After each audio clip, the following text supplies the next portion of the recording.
What's up, boys? What's up, girls? What's up, they, thems? TGI fucking F. Thank fucking God, man. It's Friday. It is October. God, it's October. This year has gone by so fucking quick. It is just unreal, man. October 14th, 2022. You're listening to Just My 2 Cents. I'm live right now. Got a lot of shit to take care of on the stream. A lot of things we're going to cover. The majority of this stream will be covering the UFC Vegas 62 weigh-in, which is going to start at noon. I'm going live a little early. There's a lot of things I want to talk about. There's some things that I can get out of the way before the weigh-in start. I like to try and do as much of that as possible. Your boy's a rambler. I get off on tangents, but I'm going to try and stay as focused as possible and knock some of these things off the to-do list before the weigh-in start. But without further ado, let's fucking start this stream. Good morning, good afternoon, good evening, wherever you are. I hope you're doing well. Like I said, you're listening to Just My 2 Cents. I got my coffee here. I got my pot. And I'm ready to go. I'm mostly ready to go.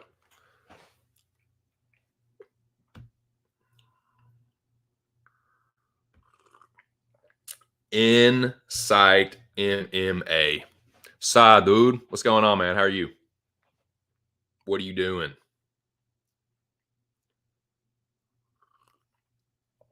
Insight, you know what? You know what I'm going to do right now? You know what I'm going to do right now, my friend?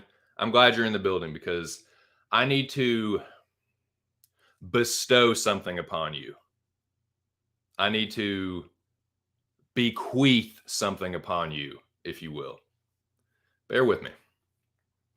What's up, General? I'll see you. What's up, homie? Jesus. Scooting on in on the rascal. But insight. Whether you probably picked up on this by now, but I've kind of been inactive, so to speak, on Twitter. I'm really just operating off of a burner account. I did it for a reason, but without dragging this out too much further, I'm bestowing upon you the VIP lounge. If that chat is still, if anybody's still in that chat, I don't know if they are or not, but the lounge is yours, my friend. I am transferring ownership of the lounge onto Insight MMA if you so choose it. If not, you can let it go by the wayside, but I'm no longer in that chat group and it doesn't have anything to do with anybody in there.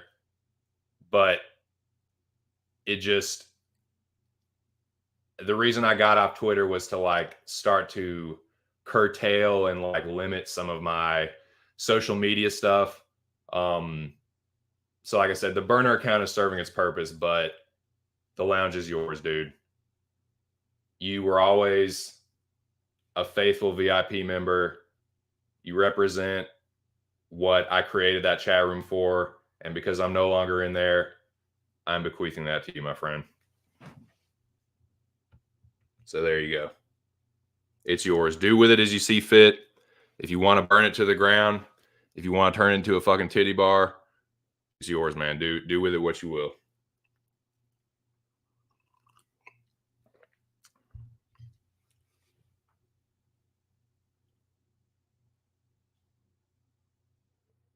Yep. The general can't believe it. Yeah, the general knows what it's like to create and run a chat room. The dome is the general's creation from his own mind. So yeah, man, the VIP lounge was a little chat room that I created, and yeah, I'm bestowing it now upon for to say, I'm bestowing it upon Inside MMA. There you go. But what's up, man? Hope you're doing good. Check out Inside MMA's channel. Dude puts out good content. Also, check out his boy Rush Hour MMA. Jay Smooth has a damn good channel. He has a really good fight companion. One of the better fight companions out there, actually. He covers MMA, boxing, kickboxing. But yeah, man. Rush Hour MMA and Inside MMA. Both good channels. Yes, indeed. The general approves. Nice. Nice. All right, boys. We got a half an hour before these weigh-ins start. Getting warmed up. Getting into the flow here of the stream. A lot of talk about. I've been, as you may or may not know, I've been covering other sports a little bit more in the past couple of weeks. MLB, NFL, college football. I'm going to continue to do that, but with some modifications. Some slight modifications. I won't be covering the MLB for the rest of the season. The Cardinals are out of it. I haven't really talked much about what happened, but we got fucking swept by the Phillies. I knew we were going to get swept too. When we fucking just choked that game away, dude. And you know who I blame? You know one who I fucking blame? Well, I blame two people. I blame Helsley and I blame Mike fucking Maddox. I have heard nothing but just cock smoking in regards to Mike Maddox and what a good fucking pitching coach he is and blah, blah, blah, blah, blah. Then why is our pitching always what keeps us from advancing in the fucking playoffs? We had that fucking game, dude. We had that fucking game. I think it was like bottom of the 8th or something. Or no, top of the 8th. Yeah, because we were at home, so we get the bottom of every inning. But it's top of the 8th. 2-0. 2-0 Cardinals. All we got to do is put it away. I don't know when he fucking injured his arm, but at some point, Helsley hurt himself. But how, if you're Mike Maddox, when everyone could see that he was losing it. Everyone could see he was losing his composure. Even the announcers are talking about he has lost the plate. He has lost command of his pitches. He's just not in control up there. Everyone can see that. How can Mike Maddox not see that?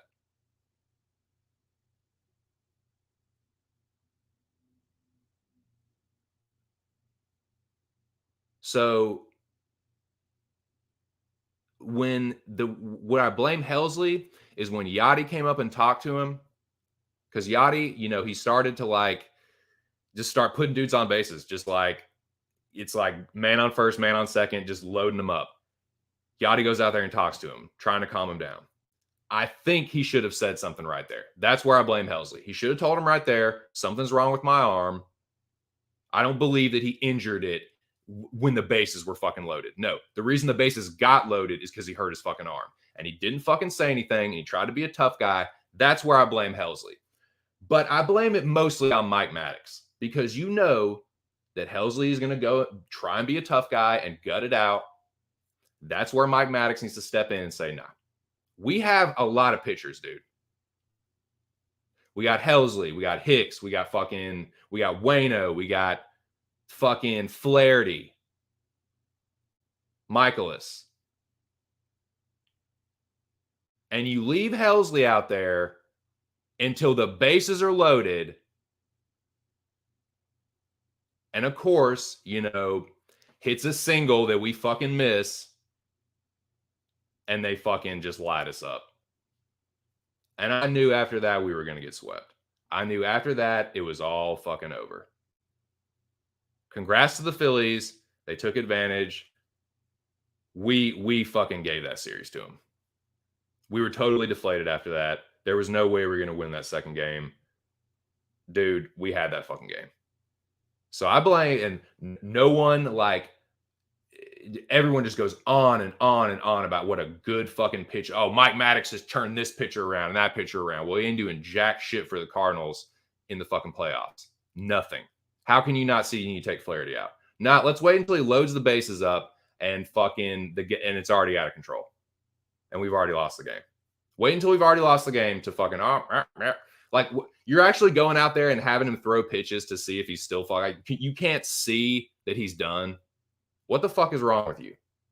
So yeah, Mike Maddox deserves all the blame. If I hear anyone fucking defending Mike Maddox and trying to fucking put all that on Helsley or Yadi Molina, I'm just going to fucking snap. And I blame some of it on our manager too. But I really blame Mike Maddox for that. Stop sucking his dick and just realize that he's the reason we lost. We had that fucking game. Sub bananas and grapes. Saw, dude. Yeah, I'm just getting the baseball talk out of the way before the weigh-ins kick off. Good to see you in the chat, though. Shout out to the 4 people in the building. But yeah, that shit pissed me off, man. Cardinals get swept. Good job, Phillies. Hope you go on and win the whole fucking thing. I definitely don't want the fucking Yankees winning it. I definitely don't want those motherfuckers winning it. I don't know, man. I haven't really been paying attention. Is the Braves-Padres series still going? I have no idea, dude. I was so fucking furious about that. But anyways, that's what happened. I've been covering MLB. The Cardinals got in the fucking wild card, and then we finally get over the Brewers. The Brewers missed the playoffs, so that was a fucking slight moral victory. But we finally get over the hump, ascend above the middle of the pack, kind of, what is it? I'm struggling to find the word. The middle of the pack, kind of like what we were known for, basically, just being a fucking, just being a middling, mediocre team. We finally seen like we're rising above that. We have all the pieces to get it done. You're sandbagging your pitchers for what? For what? It's a 3-game series. You're starting to lose the momentum. Put Flaherty in there. Put Michaelis in there. Put somebody. I'm just thinking about it. It just pissing me off, dude. Anyways, congrats to the Phillies. They fucking capitalized. Fuck Mike Maddox, dude. Need to get rid of that motherfucker. Sub Lobby says, I'm busy trying to draft more Geno Smith and wide receiver stack teams. Lobby, dude, you're out of control. I'm saying this as a friend. You need to taper off. God, dude, how many teams do you fucking have right now? What's up, though? How are you this morning? This evening? How are you this night?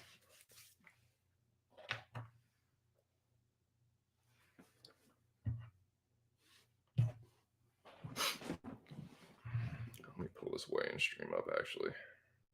So, yeah, here in 22 minutes, we got the UFC Fight Night 212 / UFC Vegas 62 / whatever the fuck unnecessary ass name they've given it. UFC on ESPN fucking something or other. So apparently this weekend is women's boxing biggest event with Shields versus Marshall and Baumgardner versus Meyer. And you know what? I couldn't give a fuck. I could not give a fuck about Clarissa Shields and Savannah Marshall. That gets my pulse up about just above a fucking dead man. Like, shout out to Noah. That shit that one, I guess it was a face-to-face thing they did where, like, Savannah was saying some cryptic shit about how they used to fuck or something, about how they used to fucking scissor bang. And I don't know if it was she was just talking shit in like a weird English way or Welsh way or whatever she is, but I was like, what? What did you just fucking say? Like, y'all used to fucking slam? Like, double-sided? You double-side dilded it? That's wild. And you're fucking gonna beat the shit out of each other? That's fucking wild. But I don't know if she was talking figuratively or what. Anyway, that's the only thing. Like, before that, I couldn't care less. Dude, there's a lot of good boxing on this weekend. Some people are really going to be all about Haney Kambosos. I guess, like, I really think the same thing's just going to happen. It's going to be a decision that goes Haney's way. Haney by decision. The PBC card is way better to me. The undercard is way fucking better. A lot of people are going to be like, oh, well, Haney versus Kambosos is for undisputed. That's more important. Like, I already know what's going to happen, dude. Haney's going to outbox him for 12 rounds. He's going to jab his face off. Kambosos is going to land a couple hard shots, win a couple rounds. It's going to be like 7-5, 8-4 Haney, maybe like 9-3. He's not going to put Kambosos away. Kambosos isn't going to win. That's like, I'm not like, oh my God, dude, like, I could give a fuck. Now, there is some boxing I am excited about, and then I'm definitely going to talk about. That PBC card is pretty good. Just for not having any belts, really. And y'all don't give a fuck about the belts anyway. Everyone always talks, oh, the belts don't mean they're meaningless because there's so many. Like, okay, fine. Does entertainment value? Grease-wise? Oh, yeah. I'm really excited about that PBC card. I'm going to talk a lot about that as far as boxing. But, yeah, Haney Kambosos is this weekend. It's for the Undisputed Lightweight Championship. It's going to be a fucking Devin Haney snoozer. Devin Haney's going to dog walk him. It's going to be a snoozer. I hope that the opposite is true. I hope Kambosos makes it a really close fight. But, man, like, if I'm perfectly honest with you, I think that Teofimo Lopez kind of slept on Kambosos, and Kambosos basically had like a career best outing against Teofimo. And I kind of got bamboozled by that a little bit, but that's looking back on it, that's really what I think. Haney is fucking mustard as far as a pure boxer. He's a much better pure boxer than George Kambosos. Kambosos is a good combination puncher. He's really fast and he's powerful when he lands, but he is not an incredibly gifted boxer per se. Like, his distance management, his jab, like Devin Haney's jab is like 1,000 times more educated than Kambosos's.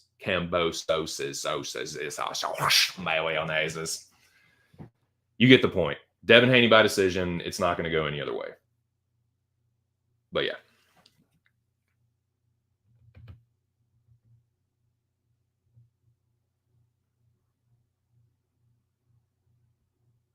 Bobby says, good. Gino Metcalf, Lord have mercy. Stack is making me money that last 2 weeks. He versus Arizona this week. Yeah, man. Let it ride, dude. Let the streak continue. I told you I was on Gino a couple weeks ago versus Detroit. Nice. Same here. Hey, dude. Hey. Nah, dude. If you're making money on that, best of luck to you. I hope you do. I hope let's all get rich. Let's just all get rich. I got Kyler Murray. God. Kyler Murray, Brown, Ertzy, Stacks. Ertz Stacks versus Seattle. That's week 2. Word. Baumgartner by KO. Haney by split.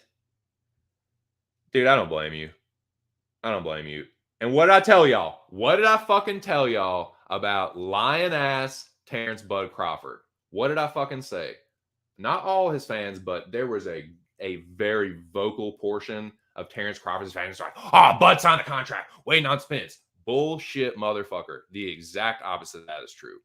Bud is the one that hasn't signed the contract. I told y'all, the Errol Spence PBC side of the thing is done. It's inked and dried. They're waiting on Bud. That motherfucker should have taken the 60-40. That is completely fair, given the fact that Spence has 3 fucking belts and Bud has 1. And the only good wins at welterweight that Bud has are scavenging Spence's leftovers.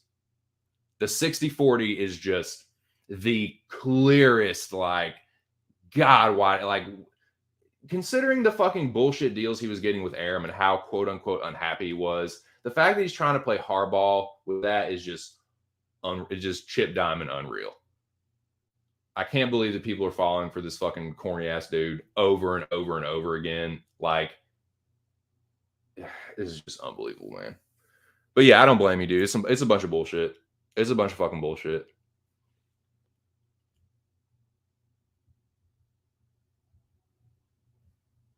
Oh yeah, definitely. Definitely.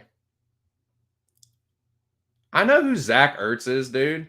I was making fun of the way you fucking spelled it. You had like, I don't know, dude. You had like a palsy outburst when you were fucking typing that last one. But yeah. Oh yeah, for sure. Seattle. Dude.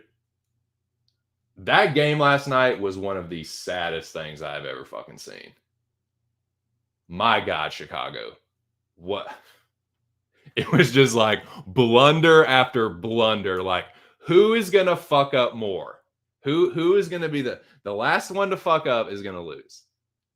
And who was it? Chicago. You get down to like the pretty, like you're on the what like the 10-yard line or something. Nothing. 4 and out. Like, dude, Fields sucks. Fields is a turd. Wentz is a turd. Like, they had a chance to go by 8 points.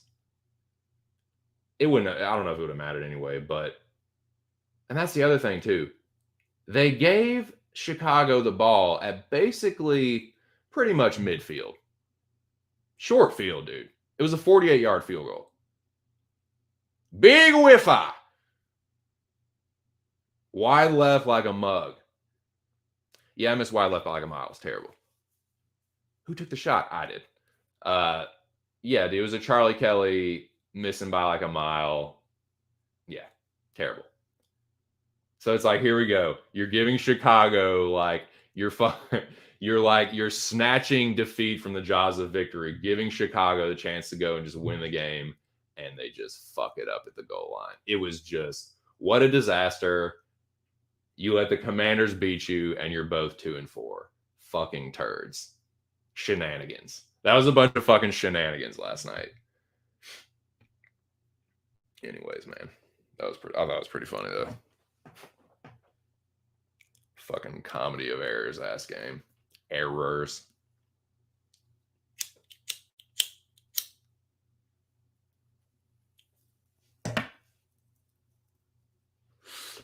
But this is good.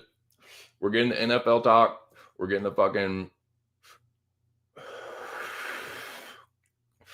was going to talk about college football, but I want to wait until fucking Zach Johnson gets in here. Talk about his Syracuse. Talk about his damn orange. He didn't want to fucking hang out with me anymore, though. I thought we was tight. I guess not. I was playing.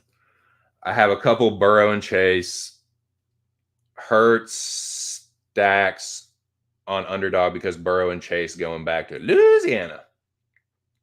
Dude, fuck the both of them. Fucking LSU turds. It was embarrassing. Yeah, wait, boy, you are selling that broadcast, Amazon. Dude, that crew is so fucking cheesy, too.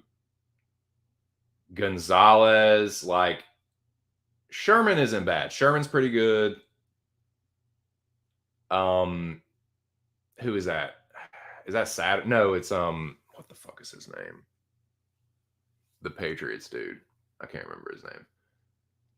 But that chick, she looks, I'm not saying she's ugly, but she has one of those faces that looks like it was like put together mechanically. And if like a bolt comes out, it'll just like fall apart. I can't remember her name. It's not Sam. She's the fucking, I think she's the bitch from ESPN. But like she's attractive, but it's like her face looks like it's barely held together.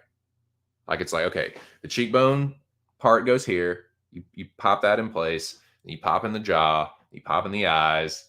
But if something is like, like I said, if a screw comes out, it's all just like fall apart. She has a weird face, man. If you hit on a lower owned quarterback, it helped. You are just out of control with this shit. You just need to. Hi, my name is Lobby, and I'm a fucking fantasy addict. Well.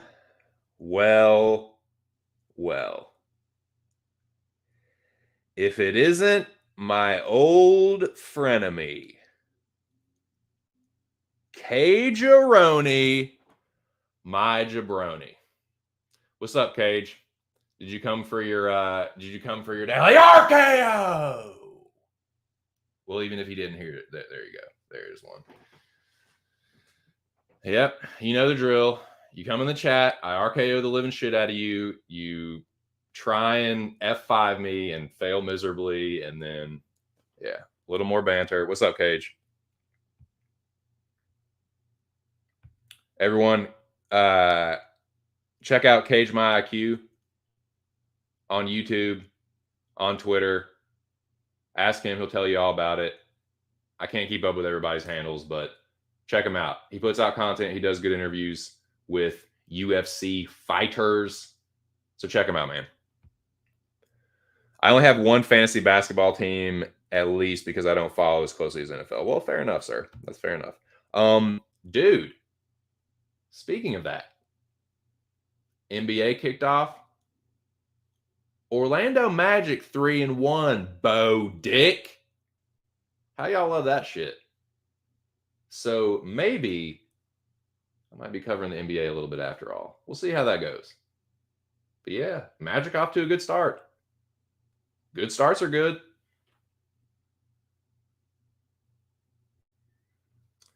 Cage said he's lamping. You want to smoke with your boy 2 cents?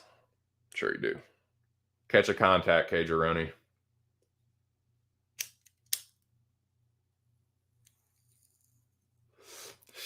I know you have manhood responsibilities, but you know, it's never too late to fucking, get stoned with your old bud.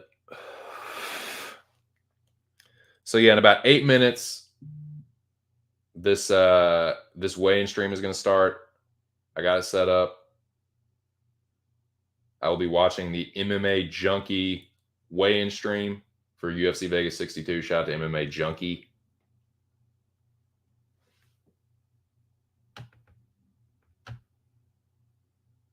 Season starts Tuesday. College ball. Yes, sir. So yeah, dude. Maybe,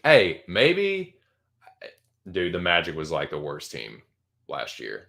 So there was no reason to even talk about it. Kind of forgot they existed. But hey, off to a pretty good start, man. So I'm going to refresh myself on I haven't even looked at the roster, dude. I really don't even know who's on our team this year. I know that both of the Wagner brothers are on the team. It's great. But yeah, I'm going to refresh myself. But yeah, Franz Wagner had a great game the other day.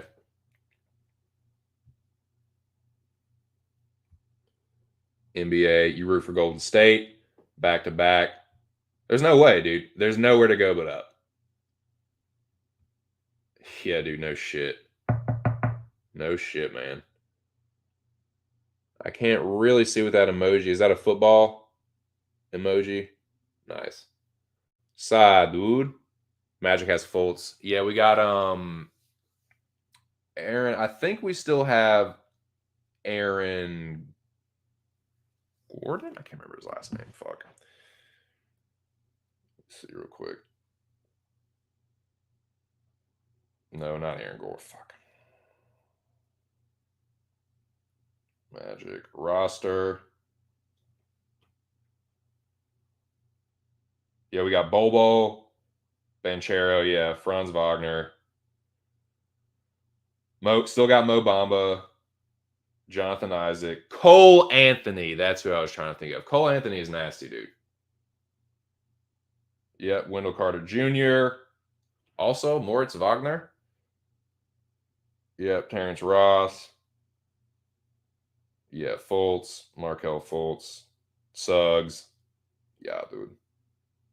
Yeah, young squad, man. We're a young team. Young team. Nowhere to go but up, boys. So we'll see what they put together, man. At least be competitive. Fuck.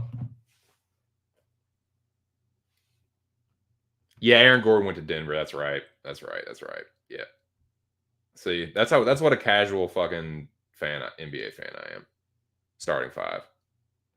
Mo Bamba, Panchero, Cole Anthony, Suggs, and Carter. Yeah, Cole Anthony's fucking nasty, dude. Wagner had a good game the other night.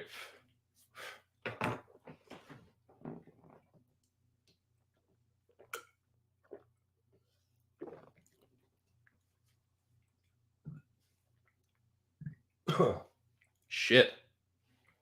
Sorry, boys. Almost choked to death. Lord have mercy.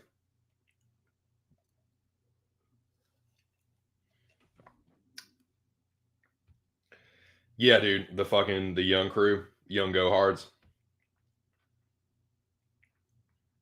Fultz should be back. Nice. Dude, I fucking took a one hit. Ash went right into the back of my throat, dude.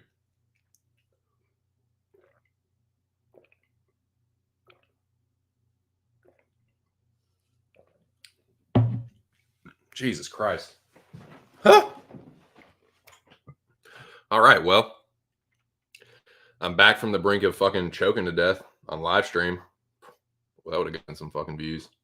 No, that would have gotten taken down. Oh, God. Whew. Tell the world my story, boys. If I die, remember the Titan. With 22s, 25s, chocolate 9s, and 45s. Let them rip all through the sky. Here's for the ones that hate that I'm high. When you see me, there's no surprise. Tap your brain and blow your mind. Betting on Lakers and fakers and makers and takers and mommy, we do it for paper.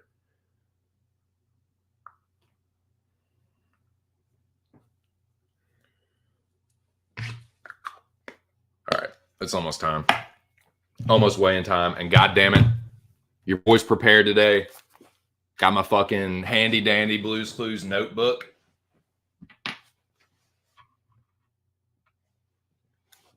Let's start this shit. Let's do this properly. There's not a lot of production value on this fucking channel, but I'll give you what I got.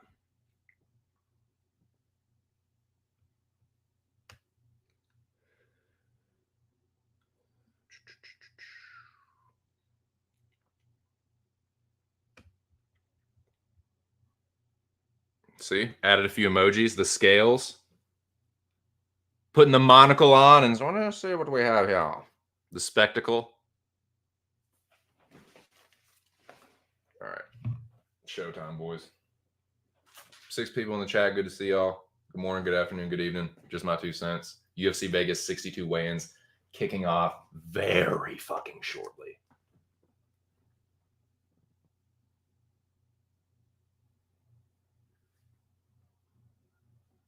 MMA Junkie. Boom, dude.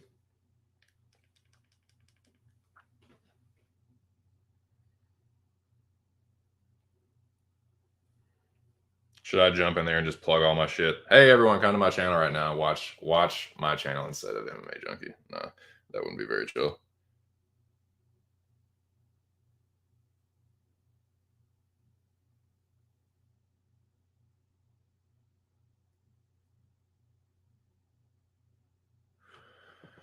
But here we go. I got my pen. I got my paper. As always, I'm going to be telling you what I think of these fighters' physical appearance, their physique, their body language. But as always, I want to put out this disclaimer. I do not make my picks based on the weigh-ins. I have made my picks. I have made my bets. We're going to talk about the grease here in a little bit. But I would not recommend making your picks based on the weigh-ins. I've been covering the weigh-ins for months now, close to a year, honestly. And there are just example after just every single fight card. There's a guy that looks like shit. Several guys or girls look like shit, and they end up winning. And the guys look really good, they end up shitting the bed. It happened on the last card. So yeah, let me just put that out as a disclaimer, but here we go. Alexa Grosso, one half of the main event, is the first one up to the scale. Let's see what she looks like.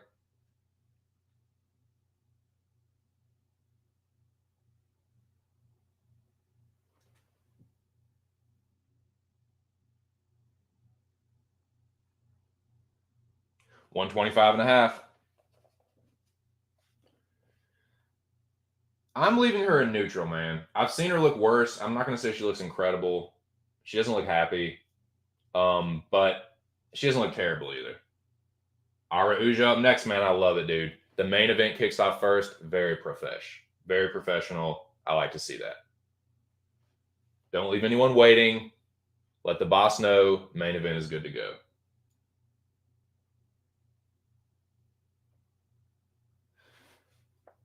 Araujo looks good, man. 126. She makes weight, looks good. Lucas Alexander approaches the scale next. He will be taking on Joe Anderson Brito. He looks driggity drain, boys.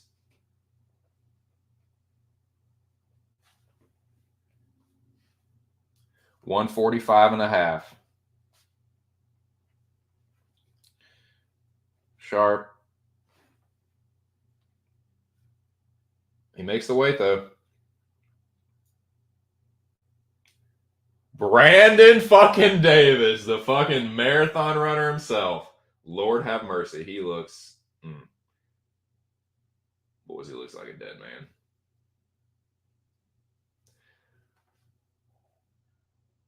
He looks like a fucking dead man. 136. God almighty. Just... I'll put a pin in that. I'll get back to that. Fucking Brandon Davis. Fucking got just chip diamond unreal. All right, Jacob Malkoon approaches the scale next. Very slow walk. Gingerly steps upon the scale. 185.5. I'm leaving him in neutral. Didn't like the body language. But his facial, like he didn't seem like too miserable or anything. But he didn't look great either. So, but he didn't look terrible. Neutral. Joe Anderson Brito.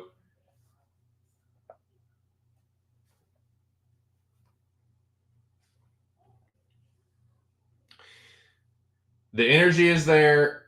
He did take a ginger step on the scale. He looks sucked in as a motherfucker. I'm gonna say he looks a little rough.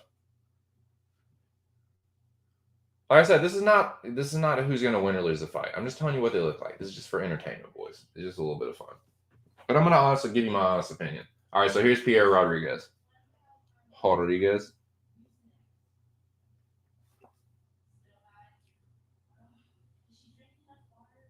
Mamacita.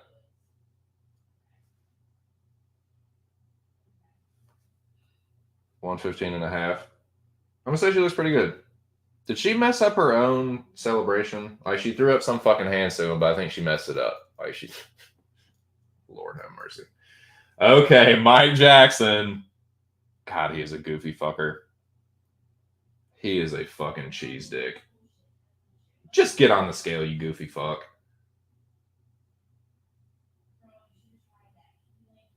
What it do, pimp? Tell the people what it do. 170.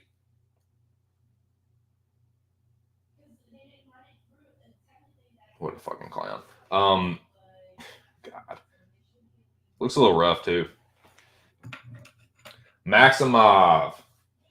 Nick Maximov. The Diaz Army product. Runs up on that motherfucker.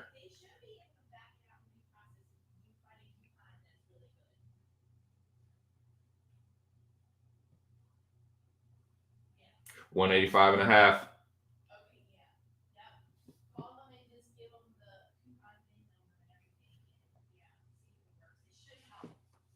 Looks pretty good. Looks pretty damn good, boys. High energy. All right, Misha Serkinov. Back at light heavyweight.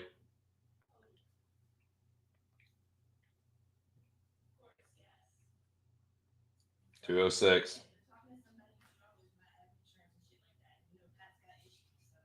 He looks a lot better than he did at fucking 185. I'll say he looks pretty good. I'll say Misha looks sharp. Fuck it. Pete Rodriguez. See what he looks like.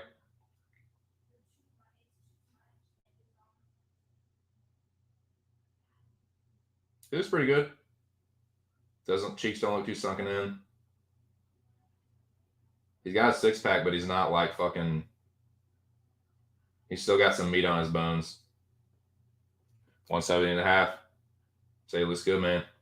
Looks ready to go. Very stoic. Looking wicked fucking sharp. Martinez approaches the scale next.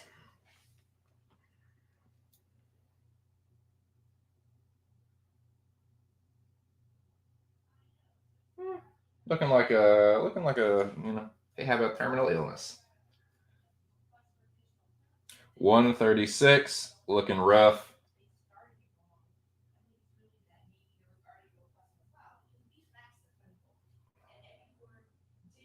Tatsuro Tyra next. The 22-year-old grappling phenom, as some would say. I can't see what it looks like. His head down. His head is down. 126. He looks weird. He looks a little rough, man. Looks a little rough. The Chinja. Jackie boy, where you at? Your boy. The Chinja. Jordan Wright.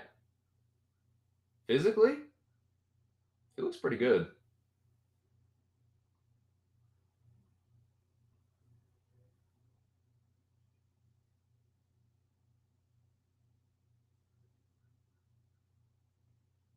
He looks good, man. Looks fit, looks ready to go. Us.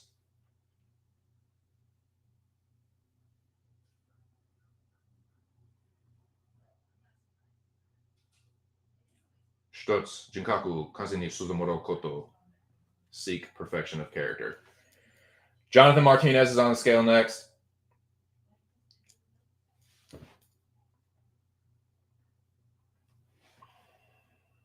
He doesn't look bad, I guess. I've seen him look worse.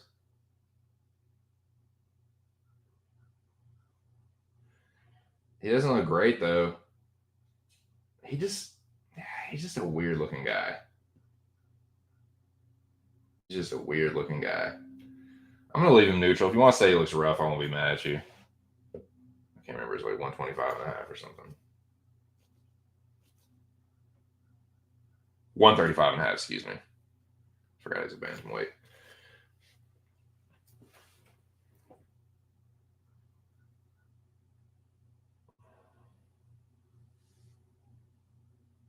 Yeah, so he's taking on Cub Swanson. Cub down at bantamweight. So we'll see how he looks. Now, that has been the main topic of conversation surrounding Media Day. And that's Cub Swanson not talking, having his Boys speak for him. There was some speculation, shout out to Big Moise, that maybe he was dehydrated, saving his voice, didn't have the saliva needed to carry on. The media day conversations, you see a lot of guys talk, like Chandler is a good example of like when they're so fucking drained trying to talk after the weigh-ins. It's like, it's that kind of situation. Meaning that he's already fucking like, like, don't be surprised to see Cub Swanson miss weight. Don't be surprised if he is the roughest looking dude, because Cub fought at featherweight for a while. I think he didn't even fight a lightweight at one point. Am I wrong about that? But 135, god damn, like he woof, could be a rough looking one, boys. Seen a couple dudes looking like they're on the verge of crossing over. Cub Swanson might take the cake. We'll see though. But it looks like we got a little lull here, a little break in the action. Yeah, Fitzgerald has put down the microphone to nerd it up. So I'm going to take this time to update the banner. Keep a close eye on the on this stream here. All right. Shout out to the 4 people in the building. I'll catch up with the chat here in a second, boys. All right. Take this down. Edit. Grosso.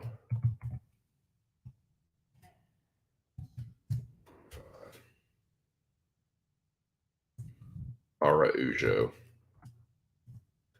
Shout out to the ladies, man. You know, this main event is getting dogged. It's really not that bad of a fight for a chick fight, to be honest with you. I think it's gonna kind of be action packed, dude. Honestly, Grosso got good hands. Arujo's an aggressive striker. Arujo's got a good ground game. Grosso, like, her ground game isn't bad, but like, you know, I would give Viviani the edge on the ground, give Grosso the edge on the feet. It's gonna be a good fight for a chick fight. I mean, yeah, the main event a card, like, ideally you probably want to fight like this co-maining, but whatever, dude. Like, this isn't that shitty of a card, to be honest with you. There's some decent matchups. Like, it's not great. It's definitely more for the hardcores, for the grease balls, but whatever, dude. Your boy's getting a little greasy himself, so, you know, that's not a fucking, I don't mean that in a bad way. All right, Ira Ujo 126. Shout out to the lovely chickadees for making the weight. Lady's going to put on for the people. Just going to speak truth to power for that one. With that one, this looks so fucking ridiculous. Davis, the track star.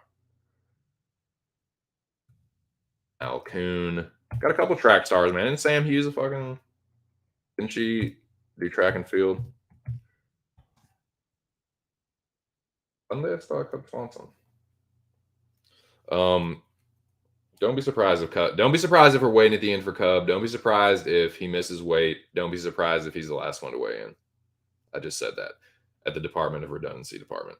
That's what we do here. All right. Burrito.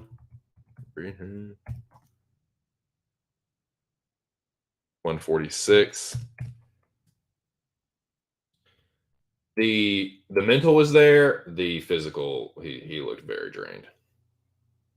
But a lot of these guys rehydrate in a crazy way, so don't make your fucking picks based on the weigh-ins, man. This is just now this Rodriguez is Pierre Rodriguez, obviously. I'll put Pete up there for obviously the other. Jackson's clown ass 170. Okay, here we go. Sam Hughes, Sam Page. The motherfucking Sam Page. Let's see how she looks.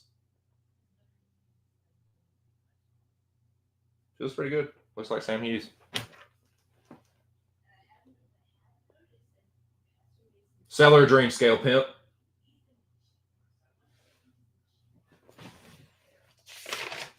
$115 for Sam Hughes.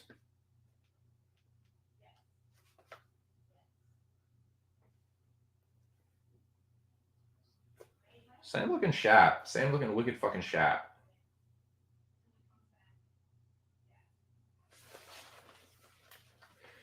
All right.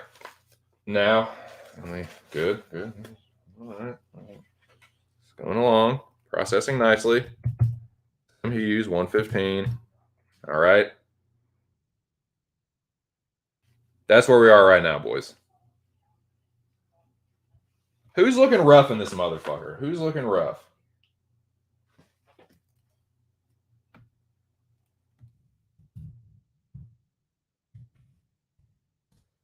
Alexander. Brandon Davis. He has looked the absolute worst so far. So this will get updated as the contestants roll in, but it look a little rough.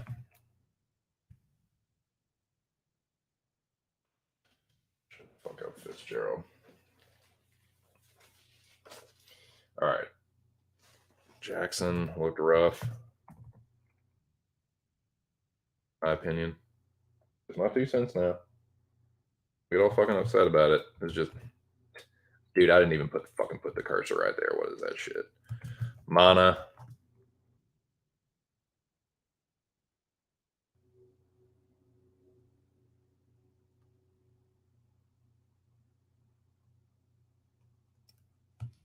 Tyra looked weird.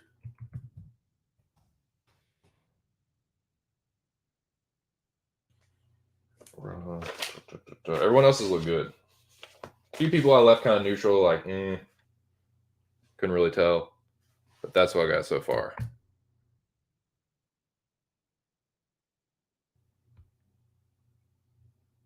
As far as who's looking good. Who's looking wicked fucking sharp.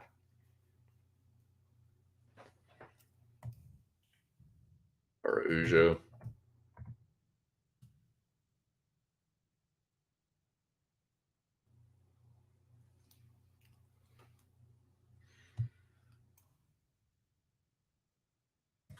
Kira. I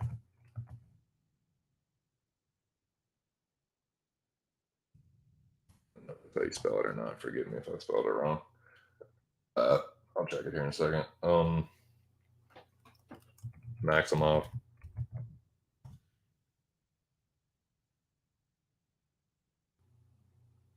Misha looked pretty good. Rodriguez looked pretty good, I thought.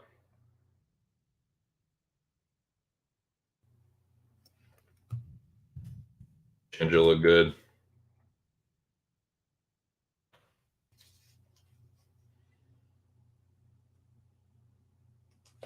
No, dude, Mana Martinez looked weird. I'm going to say he looked rough. I'm going to say Mana Martinez looked rough.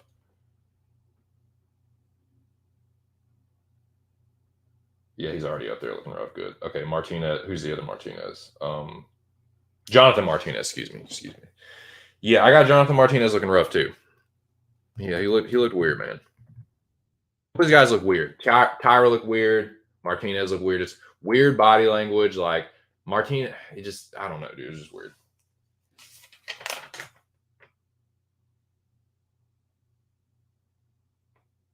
And I got to put Jonathan Martinez on the rough. Chinja looked good, and Sam Hughes looked good as well. All right. Save. Update this. I'll just put Jonathan. Jonathan M.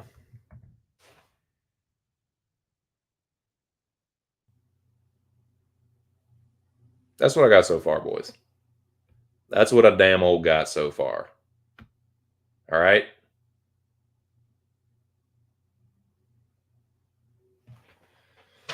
Shout out to the 5 people in the building. We are right in the middle of the UFC Vegas 62 weigh-ins. I'm watching them. I'm telling you what I think. I'm watching the MMA Junkie live stream. Shout out to MMA Junkie. Shout out to the GOAT, John Morgan.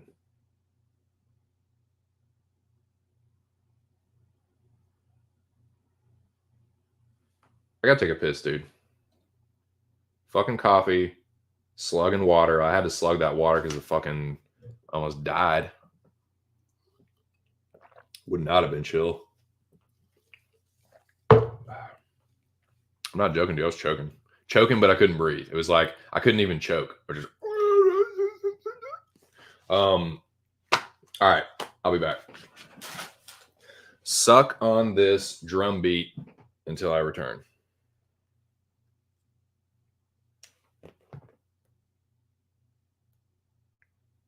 Oh, God damn it. Don't do that.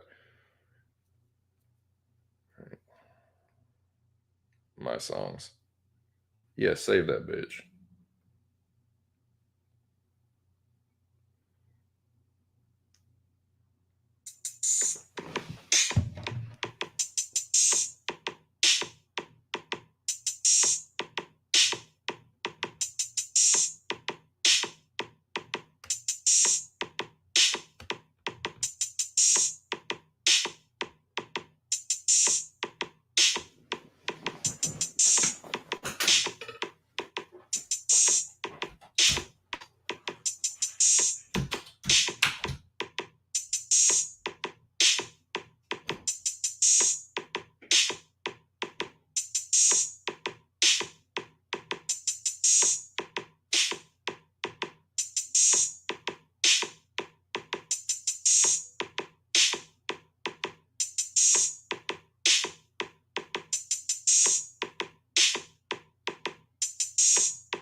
All right, goddamn it, I'm back. Oh, holy shit.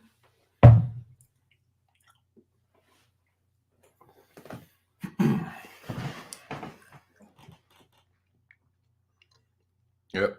Still nothing. Still nothing. I did miss the sun salad. Let's see what we got. See if there's anyone before him. Nope.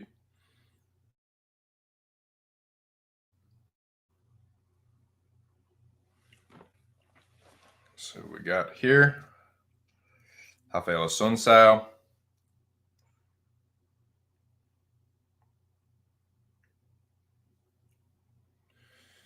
For 40, man, I mean, he looks a little drained, but 136, he looks, all in all, he looks pretty good. 136. That's not bad, man. Say he looks pretty good. Maybe I'm getting out the sharp gradings a little too easy, but I don't give a fuck.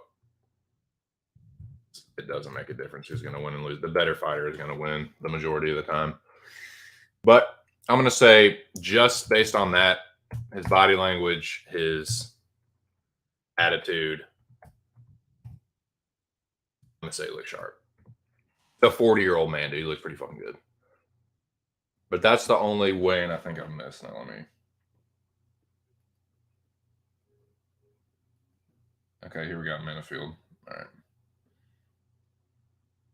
205.5. Yeah, he looks good. Yep. So Minifield 205.5. Let me edit this as well.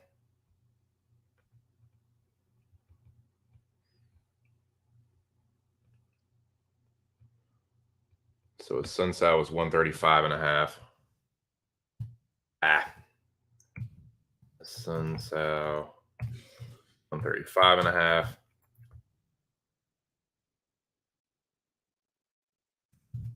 In the field 205.5. Both look good.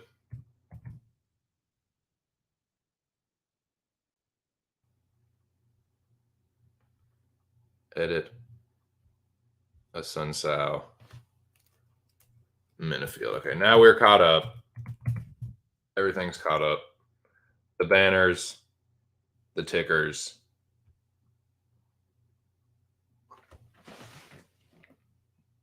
Okay, and we're live on the stream too. Live on the stream. As far as the MMA junkie stream.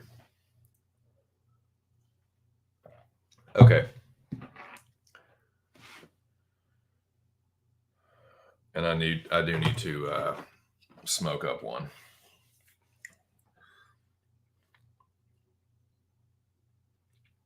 Your boy needs a little batty boo. Cheers, man. This stream today, before I forget, is being fake sponsored by, let me get this right, White Widow, by Contrary, White Widow, classic strain. And then, so White Widow by Contrary, and then a little bit of Gelato Margie by Nature's Heritage. Gelato Margie is obviously gelato and frozen Margie. Frozen margarita. So it's good. It's good nugget. They're wonderful fake sponsors. Can't say enough good things about them. And also, my longest standing, my most consistent fake sponsorship, as always. Great value. That's Walmart. Yep.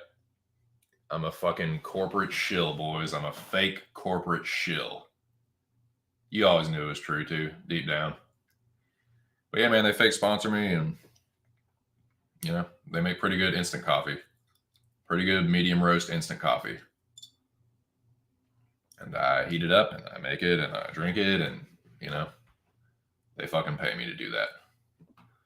Not really, though, because it's a fake sponsor, but if it was real, that's what they do. So we're just sitting here. I'm watching, like, Fitzgerald is nerding it out with the other nerds, and I'm here talking to you chill brajas and brajettes. And they, them, it's. Oh, they, them doesn't have a gender. It's whatever the fuck. So let me catch up on the chat. Good time to catch up on the chat. God damn it. I did not even pause that, dude. Alrighty.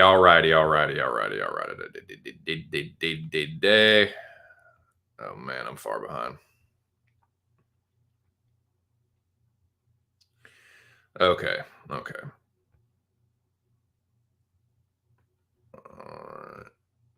Yeah, I agree. I have the dude. If you didn't, I'd be disappointed in you. If you didn't, I would be WTF wording you right now. I'd be what the fucking you right now.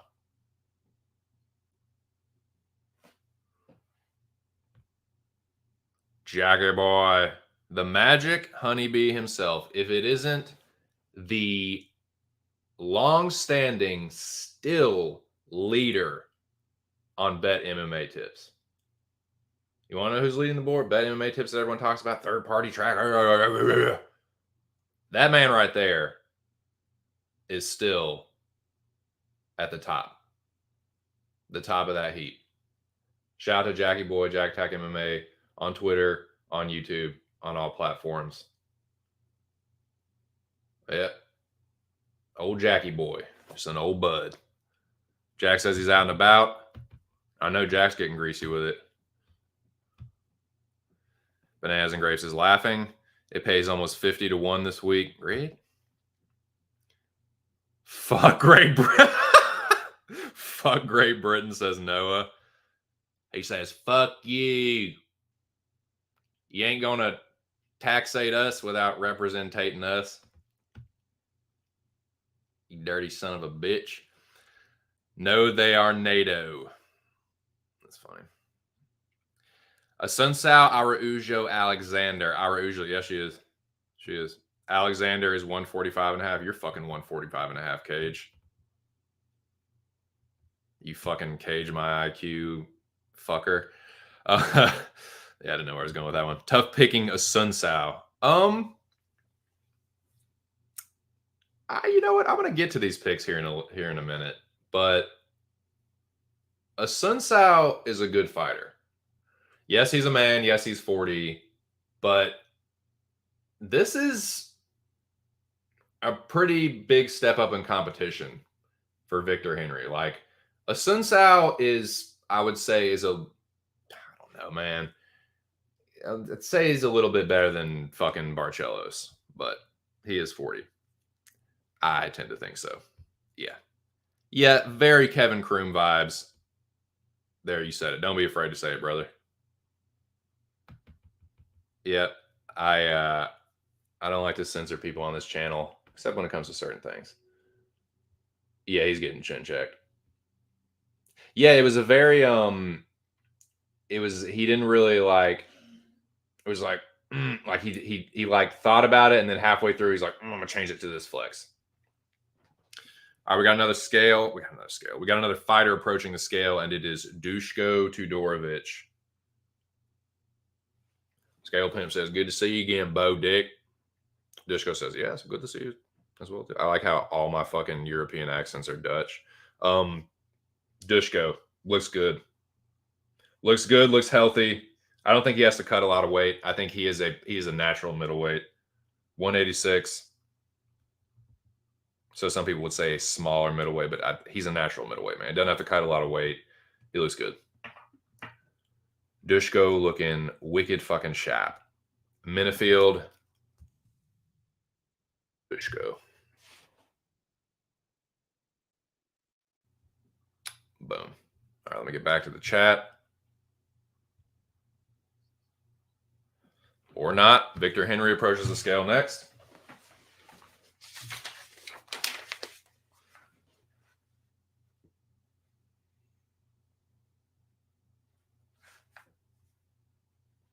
$136. He looks good. Looks ready to go. All right, dude. Double horns, dude. Rock on. All right. So, yeah, Henry looks good. Let me make sure and get all this shit right. Who is this sultry little sultress? This little MILF cougar looking god. Snatch your soul. Snatch your seed. That's trouble right there, boys, whatever that is. So what was I saying? Yeah, let me go back and check and make sure I'm not right here. I want to get all these weights correct. So 186 for Dushko. And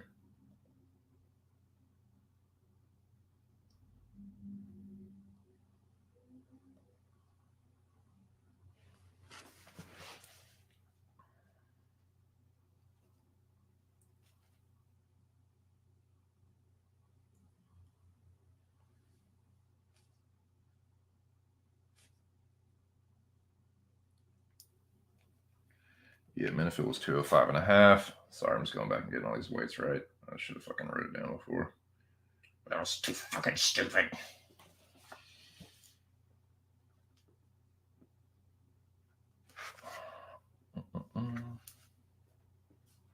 Okay.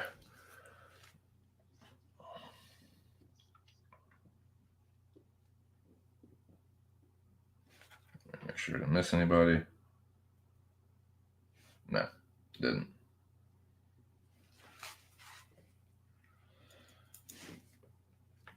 All right, let me update the banner. Minifield 205.5. Since I 130. No, since I was 136. Excuse me. That definitely needs to be switched. I can't have that. Can't have that inaccuracy. I can't have that non-congruency. Okay, Minifield. Since 136. I know fucking 135.5. That's a 136. Bojack. Minifield, Dushko 186.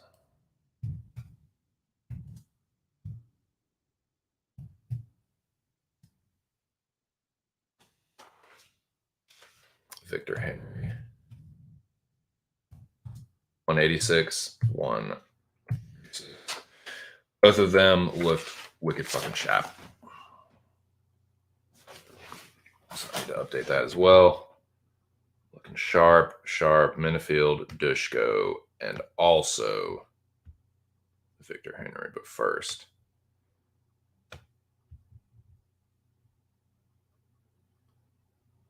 edit Minifield. Let me get these weights down.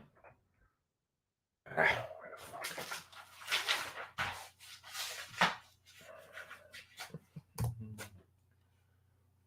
Dushko.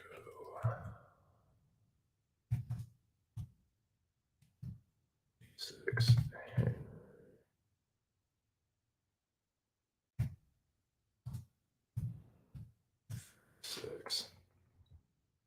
Save. Okay, there we go. Dushko, Henry. All right, there we go. Updated.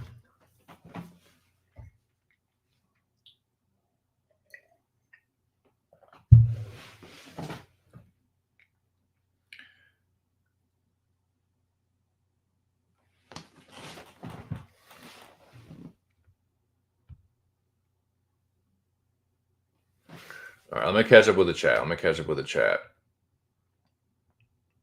up with the damn old chat, old shit. Yeah, Brandon Davis getting knocked the fuck out. Weird flex. Misha secret juice. Bo. Dude. Yeah, that's Bo's boy this week. Oh, Misha Serkinov. Bo likes Misha back at 205. He's definitely more viable there than at middleweight. It's just ridiculous. I can't see. Is that a dog? Yeah, I believe that's a dog. Yeah, old Bo Jackson like them dogs this week, boys. Bo's a good predictor though, so maybe Bo has definitely known some things that I haven't in the past as far as predicting goes. Bo's a good predictor. So that's interesting, man. That's fucking interesting. Cow, bird, Gorilla. Bananas and Grape says King Kong ain't got nothing on me. He says, I'll smash your face. Take your face, smash your face. Lightweight from 2004 2006, talking about Cub Swanson. Thank you. I don't hate the man. You know what, Bo? I don't hate it either. I think it'll be entertaining. Grosso and Araujo are both action fighters. I think it's going to be an action-packed main event. Hopefully, dude. Fingers crossed, boys. Yes, Sam did track in the Kakalackas, says K. Gironi. Word. Isn't she from Virginia? Or am I thinking of a different fighter? No, that's I think that's Shanna Young that's from Virginia. I think Sam is from somewhere else. Maybe she is though. Is Showtime going away, and where will PBC boxers go? I don't know, man. I have no idea. I really like. Yeah, I don't know. I'll definitely get back to the boxing though. We'll put a pin in that one. I'll get back. I'll circle back around to it. Hughes weighing in. Thank you. Sam Page for the win. I'll get to that in a second as far as what I'm doing. Showtime now dissolving into Paramount Plus, it looks like, and Mayweather is fighting on DAZN. Yeah, I don't give a fuck what Floyd's doing. He's a fucking...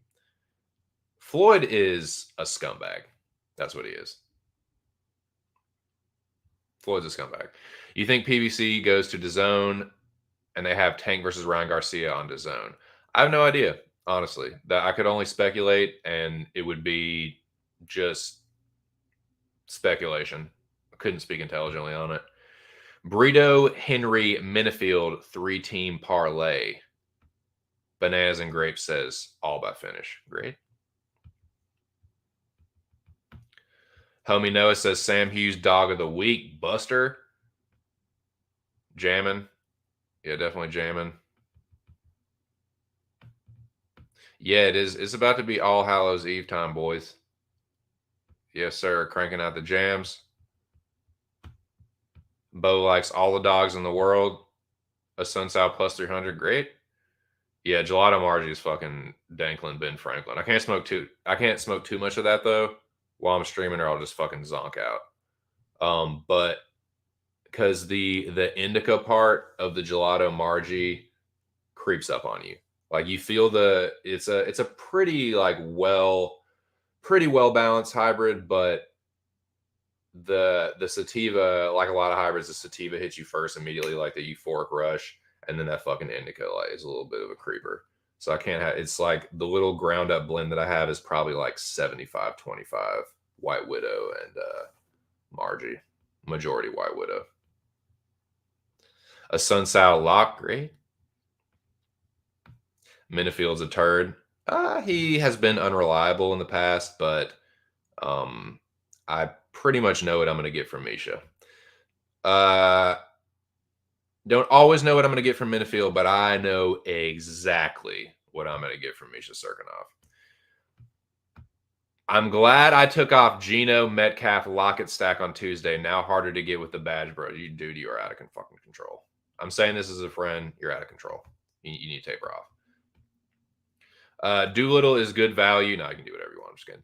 Doolittle is good value for BKFC. Nice. By decision for more juicy juice. Says Bananas and Grapes. HBO left boxing. That's true. They did. What is Showtime fall PBC schedule? I don't know. We can check it out here in a little bit as soon as these weigh-ins conclude. But I am going to try and... I guess what I'm going to do, since it's 12:43, we have... The weigh-ins are 2 hours long. I still have to go to the casino today. I looked at the odds this morning for the plays that I'm going to make, the grease that I'm going to lay down. They've gotten a little bit better. None of them have really gotten worse. Most of them have stayed the same. So I'm going to just cross my fingers and hope that that is still the case by the time. But I still got to go to the casino. I have a couple other errands to run. So when the weigh-ins conclude, I would like to be as close to as wrapped up as possible. I don't know if it's going to be completely possible, but by the time the stare downs hit, I'd like to start wrapping the show up by the time those conclude. I would like to be mostly wrapped up by the time the stare downs hit is what I meant to say. I don't even know what that fucking means. Grease lightning. I don't know the rest of that song. Oh, some shit like that. Okay.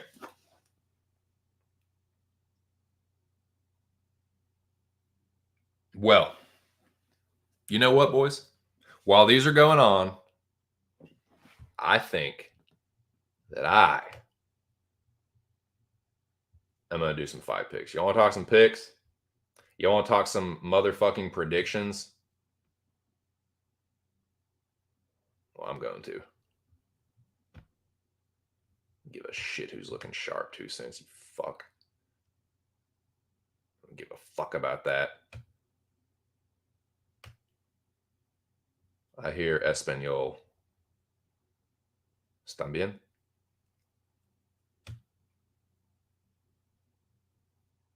Es todo. Es todo.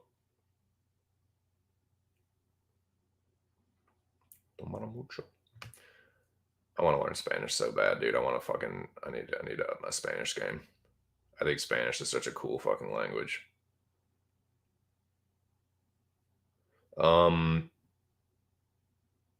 And it's such a practical fucking language to learn, man.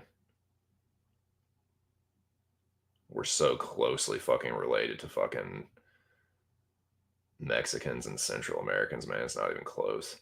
Oh fuck. What am I doing? What the fuck am I doing? Yes, here we go. I'm gonna make this. I can't have 2 tickers going on at once. It's just not possible.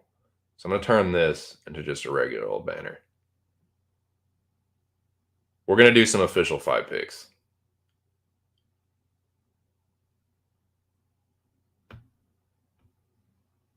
Now we'll turn this back into a ticker. I will take the weigh-in banner down for the time being. And I'll give some picks out. These are going to be my picks. These are locked in on Tapology. They are not changing. I finalized my picks last night. I did switch a couple of them. But I give myself that leeway to switch before the weigh-ins. If I switch after the weigh-ins, dude, 80 to 85% of the time I switch my pick after the weigh-ins or make a very late switch, I'm wrong. I've hit it like once or twice maybe, but most of the time when I switch it late, I'm fucking wrong. But if it's something like this, I feel like it's 50-50. Like it's pretty much still the same as if I would make a pick of it. But like I don't. I've done this plenty of times where I've like been on one fight and be like, you know what?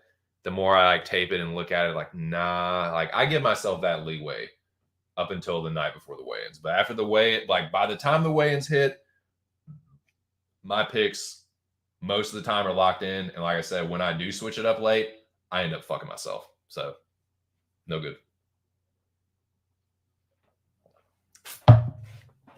No bueno. Muy mal.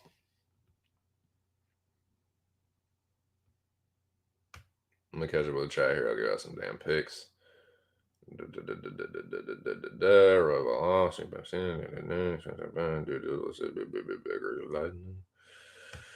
Pick time, Bo. That's right. You know what? It's not bad, Bo. It really isn't bad, dude. I was just saying that. Like it's decent. There's been cards with more name value that have ended up being shittier. So who gives a fuck, man? I got some grease on this one. I'm invested enough. I'm looking forward to it. I just want to see some entertainment, and I do think it's an underrated main event as far as the potential for an entertaining fight. Both of these chicks fucking bring it, dude. Grosso got nasty fucking boxing. Araujo's super fucking aggressive. And I think it's gonna be a fight. Pick time, yep. Me and Noah are on opposite every pick. Yeah, that's not surprising. So let's do this shit. I think I have these in order. Pretty sure I have these in order. If I don't, fuck it. I don't give a shit. I'm not changing it now. First fight. Mike Jackson versus Pete Rodriguez. You see it right there. Rodriguez by first round KO. Mike Jackson isn't a terrible striker. So I wouldn't be surprised to see him take care of Rodriguez. I think Rodriguez is a little bit was a little bit overhyped. I think people picking him against Jack Della Maddalena were out of their fucking minds. I've made worse picks, but I'm just saying, like, you would be in the category of the picks that I've made where it's like you're out of your fucking mind for picking that 2 cents. So I will say the same thing to you about picking him over Jack Della. Mike Jackson and Jack Della Maddalena are not in the same universe as far as the threat of striking, but I don't think Mike Jackson would necessarily have to be Jack Della Maddalena. Like if Mike Jackson knocks out Pete Rodriguez, I'm not going to be stunned, but I think it's going to go the other way. I think Jackson is kind of a clown. He goofs off in there, and I think Rodriguez is all about that business, dude, and I think he's going to fucking chin check him. So this just looks like a setup fight for Rodriguez, so I like him by knockout. All right, here we go. Here's Cub. Let's see what he's looking like. He's got the shades on. Typical.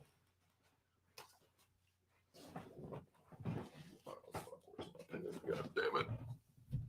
Fuck.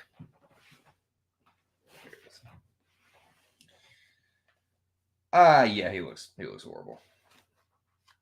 I can't even see his eyes, but his fucking clavicles are like sticking out so fucking far. He's got a smile on. He flexes. He looks drained. He looks rough, but he made the weight, dude. I think when Cub fills out, he's going to look like a big fucking boy in there against Martinez.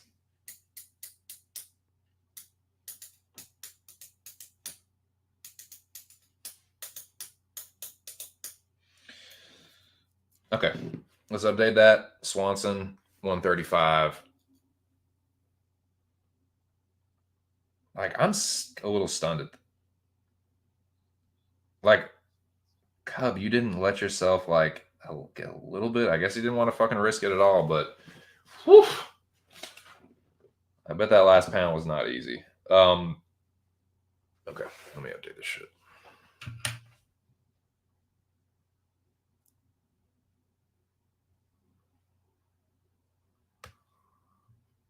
Okay. Rough.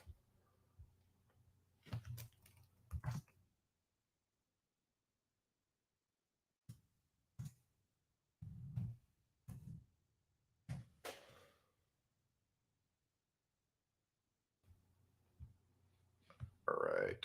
Edit this. Edit. Henry. Cub. God damn it.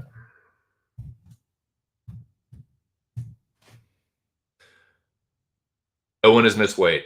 I got to give all the fighters credit. We come down really hard on fighters that miss weight. We do, man. We fucking, this community, this online MMA capping / fan, like this hardcore fan community that we are all part of. Dude, y'all know we drag fighters that miss weight. It is one of the like cardinal sins of MMA, right? In this community. But I think that I'm going to try.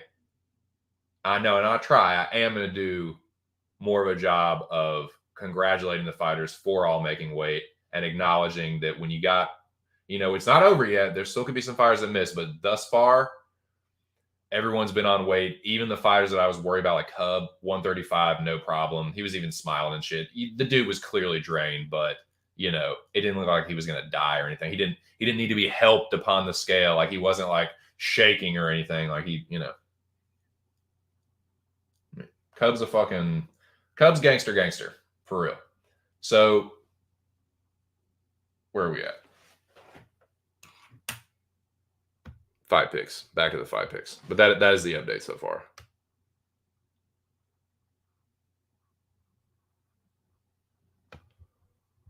But these are my official Tapology picks. Like I said, you can find your boy. My name on Tapology is just as it appears on the screen there. Thought they would make that easy on everyone. Holding right now at 62.9%, much to my chagrin, but My goal is still to get as close to 65% as possible. I was really on a trajectory, a good trajectory to hit that. I was at like, I think I was at like, fuck, dude. I know I was over 64. Maybe. No, it was like high 63. It was like 63.7 or something. But now it's like 62.9, which is like, fuck, but whatever. So that's where I'm currently at with my picks. I'm not the worst predictor in the world. I'll say that. I'm not amazing, but, you could do worse. There's literally many people that are worse on Tapology. Many. So here we go. Yeah. Now, Tatsuro Tyra versus Cj Vergara. Boys, I'll tell you what.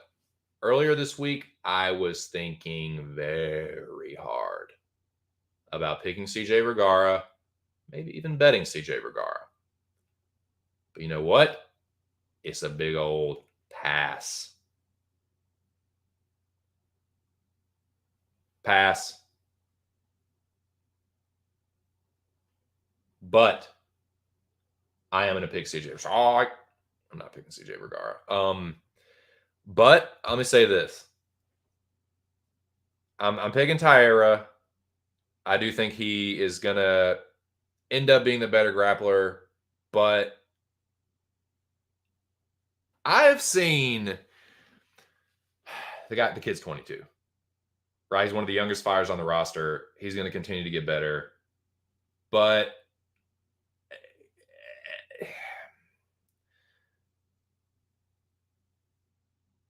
shout out to Liam Picks Fights, because Liam gave a very good assessment about Tyra. Like, although there's some things he needs to work on, he's good. And the grappling transitions are really good for such a young kid. And I think that's true. So I would say Liam has probably given the best assessment about Tyra, like the most honest one. But I like, I mean, I definitely don't know nearly as much about the grappling aspect of MMA as I do about the striking. Not that I'm fucking striking expert or anything, but I think that I've seen some things from Tyra that if he doesn't fix, good grapplers are going to take advantage of it. Other good grapplers, like I think CJ is a little bit better than Candelario, and Candelario like had the dude backpack to him and just reversed him. So it wouldn't stun me if CJ wins this fight, but I'm going to go with Tyra. I think Tyra is the safer pick, but I don't mind CJ. Like, if people are betting Vergara, like, I think, shout out to Clint. I think Clint's betting Vergara. I actually don't hate that bet at all. 129. CJ misses weight. And it looked like, boys, I don't want to jump the gun, but it looked like that might be on purpose, perhaps. Of course, I talk all that shit about, fighters, they're going to do a good job not missing weight, and then fucking next fighter. Of course, the next fighter, boom, misses. So, yeah, CJ Vergara misses weight. And it looked like he had about, no interest. He did not call for the hurting curtain. He wasn't like stunned. He was just like, yep, sorry, missed weight. Yep, need the extra weight. See ya. So, dude, that didn't look like one of those, like, I tried everything I possibly could and I just can't seem. It's just like, nah, that looked like a fucking, we're not going to hit it. We're going to stop cutting right now. I want to be as big as possible against this kid. That's what it looked like to me. But that's just my knee-jerk 2 cents reaction to that. Based on the way he acted, he went right over, grabbed his sandals, peace. Yep, this was the plan. Flex, see ya. So, yeah, we got our first miss. CJ Vergara weighs in at 129. He actually didn't look great. I'm leaving him in neutral. That's what I'm saying. It's like, it doesn't look like he's like incredibly like drained or anything. It looks like, nah, I'm just not making this weight. I'm going to take the cut. and just use the extra size to my advantage, bully the kid a little, try and bully the kid. Because Tyra is not like a striking expert. Like on the feet, dude, his defense is pretty bad. Like he gets kind of tagged up in some of these fights, some of these, fights against jobbers. So it won't surprise me at all if CJ gets the better of the striking. But that just screams he missed the weight on purpose to have a little extra size. That's just my initial assessment of it. But let me update the banner. But I'm picking Tyra. I'm picking Tyra in this fight. But I'd be lying to you if I said I wasn't a little bit more nervous about it now because of that.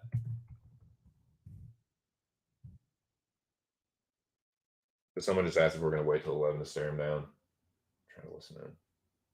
I couldn't hear. 129. So that is a miss.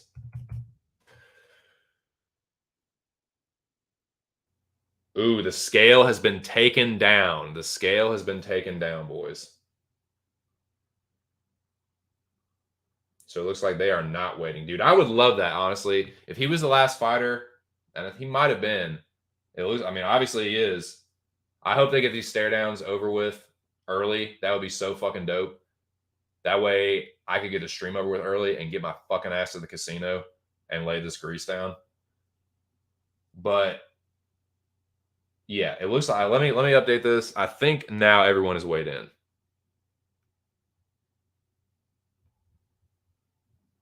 Okay. And I'm leaving him in neutral. Like, he didn't look terrible. He didn't look great. It looked like, weight miss on purpose. So while they are getting this shit set up, let me go ahead and go through these fight picks. Yeah, I got tired by first round Submish. So the next fight is the women's strawweight bout between Piera Rodriguez and Sam Hughes. I'm actually going to take the dog in this one, man. I'm going to take Sam Hughes.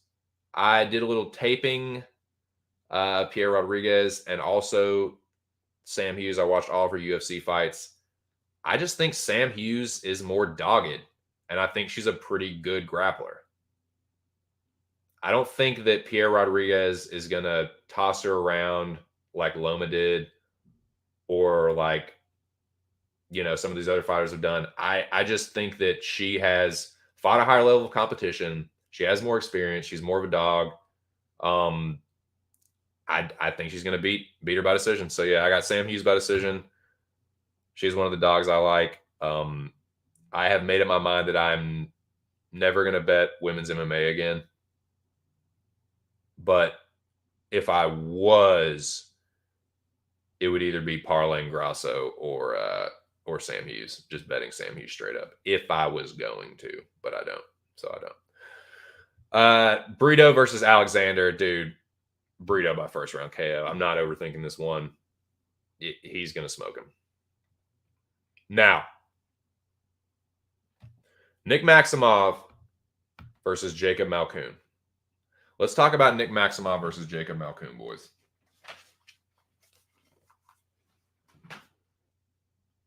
Jacob Malkoon is one of the most popular dogs this week.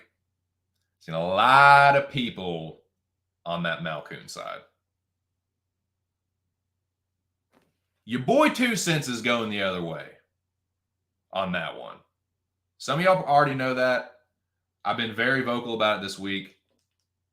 This was one of, I was thinking about potentially playing Maximov. So I decided to do the tape study, watch the tape with an open mind. I even watched it like, okay, is this concerning? Is this going to be concerning against Malkoon? I watched all of Malkoon's UFC fights. I watched all of Maximov's, including his Contender Series fight. Both of these guys butter their bread with the grappling. I think Maximov is a better grappler. Overall grappler. I think he's a better wrestler. And I'm not going to say he has better jiu-jitsu, but from the tape that I've seen, I think he's a better wrestler. I don't think Malkoon has really fought a wrestler like this before. Brendan Allen is all fucking jiu-jitsu. Brendan Allen, like, pretty much accepts takedowns. Maximov is a wrestling rat. Dude, there are few fighters that I have seen just be relentless going with the takedown. Now, Malkoon has done that in some fights against like Razak Al-Hassan and fucking who was the other dude he beat by decision? Fucking God damn it. Of course I'm blanking now. Brendan Allen was his last fight. It was his second win. God damn it. I'm totally blanking on the dude's name. But it was the same deal in that fight. He out wrestled him. Oh, fuck, this is driving me nuts. Just brain fart. Jacob Malkoon. His first fight was like he got chin checked by Phil Hawes in 18 seconds.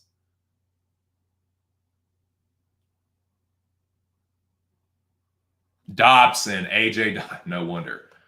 Fucking, yeah, of course. Of course that was forgettable.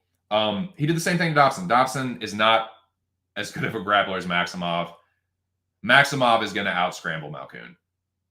They're going to do the stare downs here in a second, but like he's like going to be a much bigger dude. He's going to be significantly bigger than Malkoon. I don't know about the speed. I just don't think Malkoon is gonna. He hasn't fought a grappler like this yet. He out-grappled AJ Dobson and Al-Hassan. And the reason he lost the Brendan Allen fight is because he got out-grappled. Everyone's like, oh, that was like, I really think that a lot of people are betting Malkoon because they're pissed and feel like they got robbed against Allen and they want get back. I really think that's why a lot of people are betting Malkoon. Because I just think if you look at it from a stylistic point of view, Maximov is the stronger grappler. He's the stronger wrestler. Like, and Malkoon gets, look at how many times he let Al-Hassan up. And that's a judo player. That's a guy that's not like a great wrestler. Maximov is a beast wrestler. Has out-wrestled wrestlers. Good wrestlers. Puna Soriano is a good wrestler. Cody Brunch is a good wrestler. Maximov out-grappled him. Being relentless with the takedowns and the scrambles. I don't think Jacob Malkoon is going to out-scramble Nick Maximov. I think Maximov is going to get the better of the grappling. And I think he's going to do more damage. Like, Malkoon has a pro boxing background, but he might be I will say he's definitely the more technical striker. I think Maximov clearly has more power. He's going to be the bigger dude. I think he is going to, I think like, kind of like Puna got cracked. Although I do think Malkoon is a little bit more responsible defensively. I wouldn't be surprised if Maximov cracked him. And Maximov, his striking is getting incrementally better. Like I said, I do think Malkoon is the more technical striker. He has the more legitimate striking background, but I think Maximov is going to use his striking better to just be relentless with the fucking takedowns, relentless with the grappling. Yeah, Malkoon, like, think about it like this. All those takedowns Malkoon got against Al-Hassan, all the fucking takedowns he got against Dobson, like, just totally dominating dudes and he can't finish them. He's not going to finish. He's not going to out-grapple and finish Nick Maximov. Everyone's like down on Maximov because he lost to Petrosky. Jacob Malkoon has not shown himself to be nearly the sub. Petrosky is so aggressive with those front chokes. Malkoon doesn't do that shit. He's a fucking lay and pray wrestler. Like I said, he's an ADCC champion, Oceanic champion, but like he has these dudes in incredibly vulnerable grappling positions and just can't put them away. I just think he's kind of a pillow-fisted lay in prayer. And he was like, you can't finish AJ Dobson, and I don't know, man. He's not out-grappling Maximov. I like Maximov a lot. I'm going to get to the grease a little bit later, but Maximov by decision is definitely my fucking pick. And I will, like I said, I'm going to circle back around to that one as well. But yeah, I like Maximov a lot in this fight. Dude, shout out to make sure yes, it's still live. We're still live. We're still good.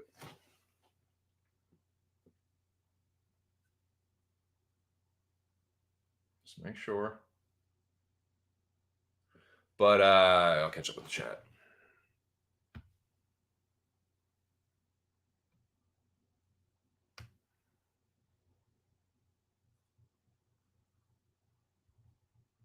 Let's see. Okay. At least I'm not actually on Mike Jackson. Yeah, that line's a little retarded. Yeah, I agree. Martinez, dude, he's chinny. He's a jobber. Unity! What's up, partner? What's up, Cardone? Shit, you know what it is, dude. Same old bullshit, I reckon. Smoking, talking shit, talking some fight shit. Except Askarov. How dare you? How fucking dare you? Dude, I'm on Cub too, man. I'm on Cub too. I switched to Cub last night. Martinez is a fraud. He's a chinny jobber. And dude, he hasn't fought. Dude, his losses are all to older fighters. If you look at that, Sukumtov, Ewell. Dude lost to fucking Andre Ewell. He ain't lose to Andre Ewell and beat Cub Swanson. Yeah, the weight cut is concerning. But dude, I was just talking about Cardone. I didn't think that for Cub cutting all that, I knew he was going to look rough. I expected him to look more rough. I expected his body language to be worse. He was kind of in good spirits, it seemed like. He was smiling, flexing, just kind of like, yeah, I know, I look like shit, whatever. I like that a lot more than the like shaky, get up on the scale, look down, like all solemn and shit. Like I feel like he's going to win. I feel like he's going to fucking knock out Martinez.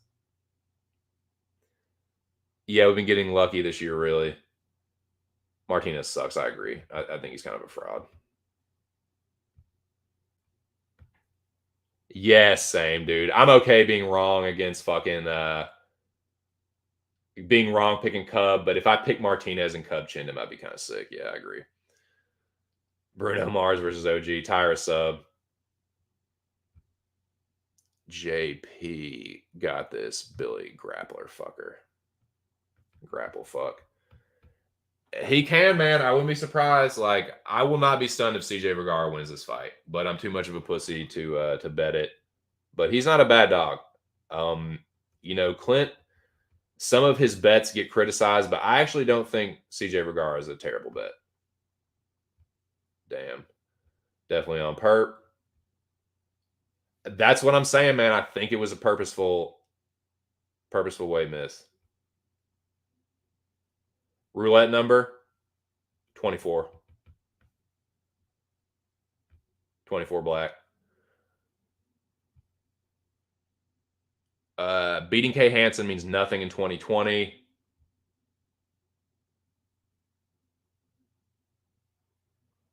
Rodriguez decision, says Bo. Trust Maximov. Yeah, exactly. What up, dog? What's up, dude? What up, Zach? Dude, I was trying to talk some college football earlier, but I wanted to wait until you got in the building, man. I want to talk about your damn orange a little bit. We'll get to that, though. Maximov, yeah, interesting fight. Yeah, AJ Dobson is trash, though. AJ Dobson fucking sucks. Exactly. Like, that's who you're out wrestling and can't finish. Yeah, but he's not the wrestler that Maximov is, though. Yes, Brennan Allen has really good jiu-jitsu, but like you saw that, like he out jiu-jitsu'd the guy that won 80cc fucking Asia. You know what I'm saying? Like, now, yes, that one's aging pretty well. We saw how good of a grappler Allen really is. Like, people just need to realize Allen's a legit black belt, and when he is smart about it, he's a beast grappler. But he ain't no fucking wrestler. The dude literally accepts takedowns. And, like, he swept fucking Malkoon like it was nothing. I don't think Maximov's going to have a problem. He does not accept being on bottom. He does have good jiu-jitsu and good grappling, and he is just – I just think he's more of a rat. I think he's more of a fucking rat. Cardone on Malkoon. Yeah, there's a lot of people on Malkoon. Malkoon is like everyone's favorite dog this week, and I fucking love it. Yeah, Petrosky is undefeated. Petrosky would sub Malkoon too. Petrosky's a beast.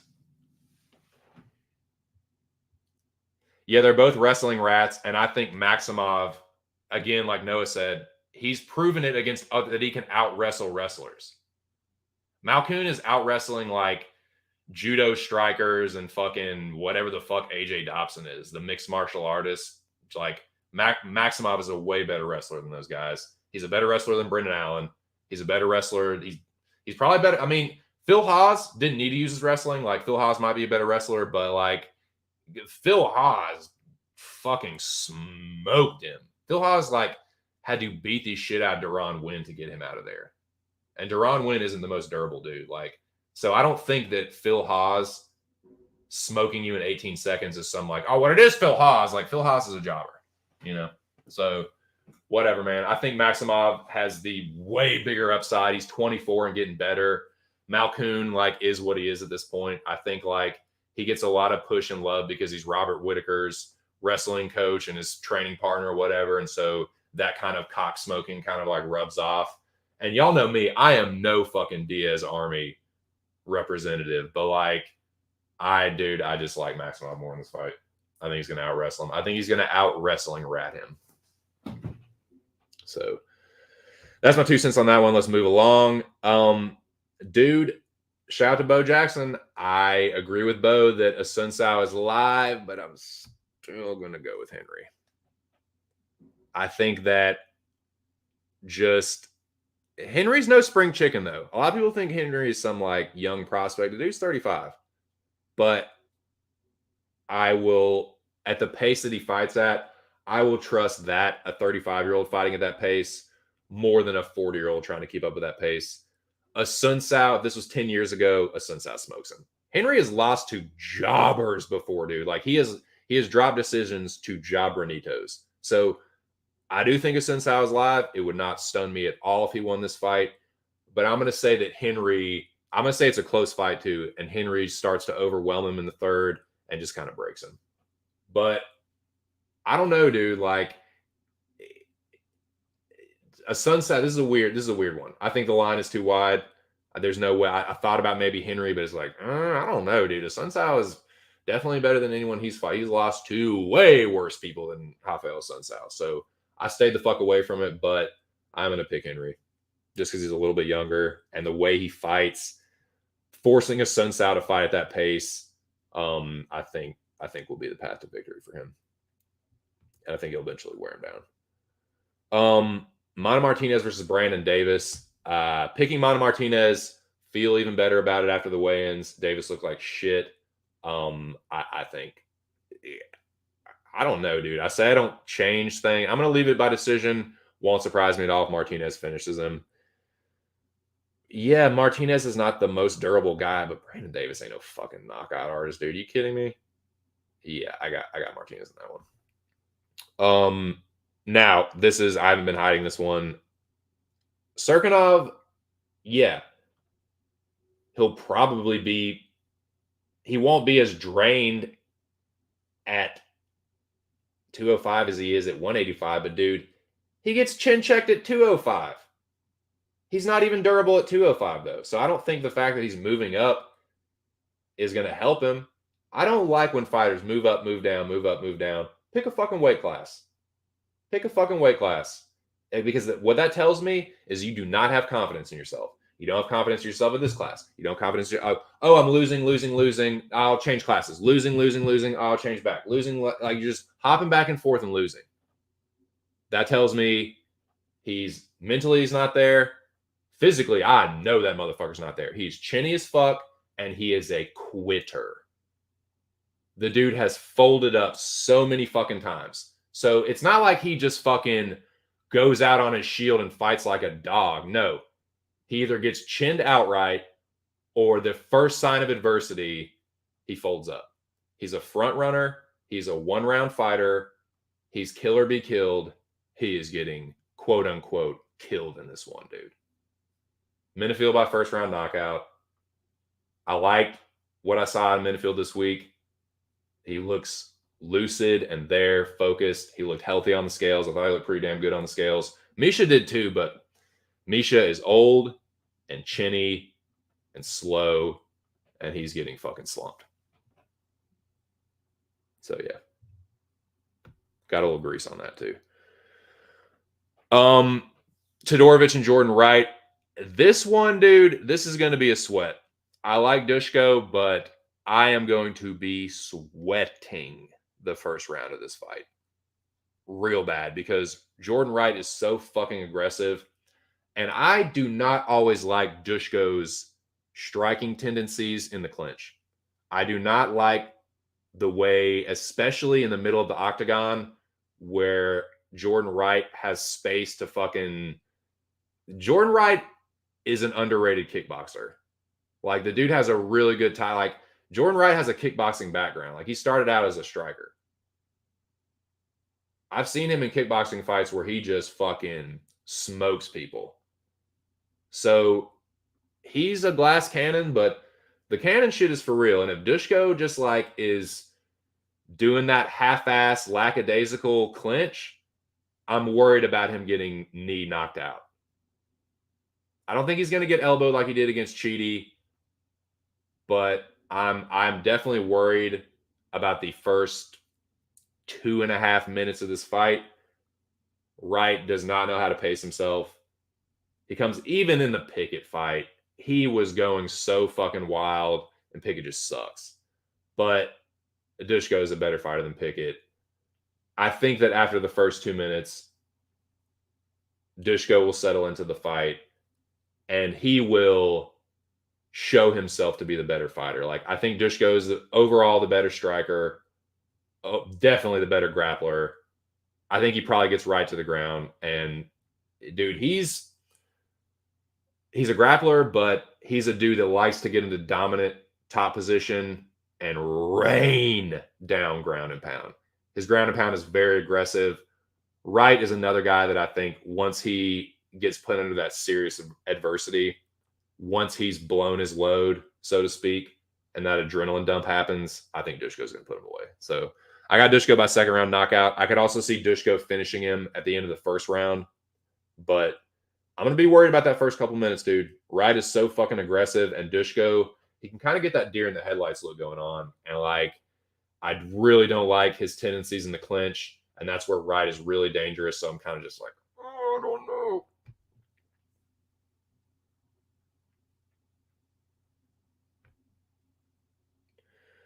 Yeah.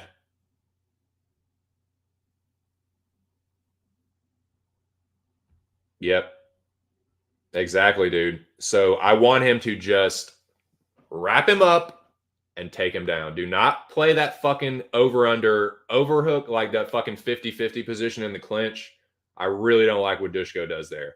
I just want him to fucking slip underneath his arm, get the body lock, take him to the ground. I don't want him to try and fucking be Floyd Mayweather in there, dude. Because trying to fade back like that, I think Wright might either head kick him or something, man. I'm a little worried about that. But I'm gonna pick Dushko. I think he's a better fighter. I don't know, man. Dushko beat Demolidor. Yeah, he got knocked out by Puna, but he got knocked out by Puna and Chidi. I don't know, man. I don't think, like, I won't be surprised if he got buzzed, but I don't really think he's like super duper chinny. He's a little chinny. Yeah, he is, but I don't think he's as chinny as Wright. I don't think he's nearly as chinny as Wright, but Wright has gotten knocked out by some very powerful strikers. So we'll see, man. What's up, here? How are you? Shit, chilling. Talked about the fucking Cardinals earlier. Made me sick. I think Mike Maddox is to blame. Mike Maddox, and I blame Helsley. But anyways, what's up with you, dude? How are you, man? Just going through my picks right now. This next one, I think this is one of the first picks I made on this card. I think that this is one of the easier picks on the fight card. easier picks on the card. I don't think these guys are on the same level. Like, I'm not using one single triangle theory. This is just an easy pick to me. Brandon Royval is a fucking spaz. People are picking and betting Brandon Royval in this fight because he luckily caught Kai Kara-France after being dropped. And people are like, oh, well, big Kai Kara-France draw, Brian, you draw Askar. I thought Askar got robbed in that fight. I thought Askar got robbed against Kai Kara-France. I've been over that fight several times. Like, that Columbus trash crowd was cheering louder for Kai Kara-France than they did for their own Matt Brown. I thought Askar pretty clearly won that fight and got robbed.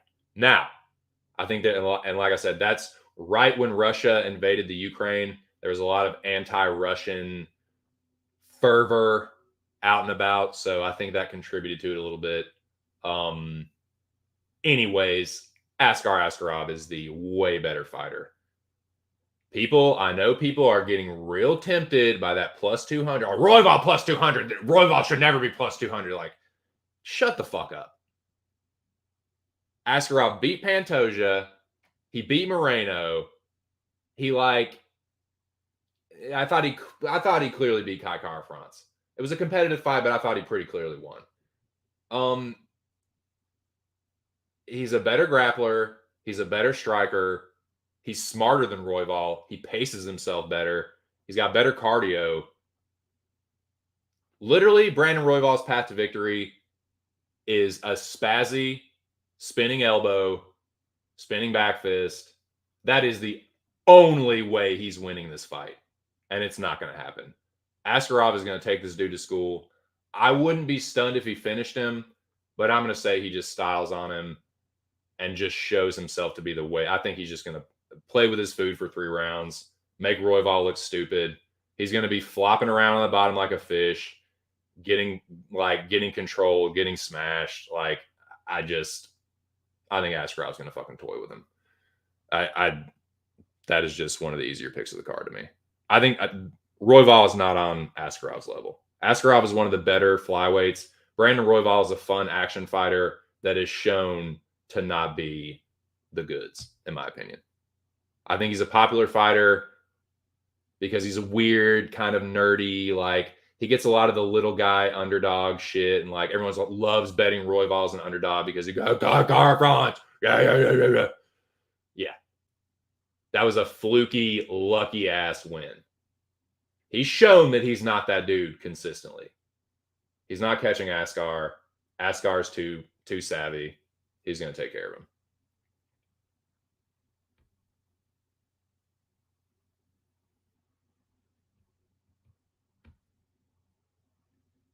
It's gone? God damn it. God damn.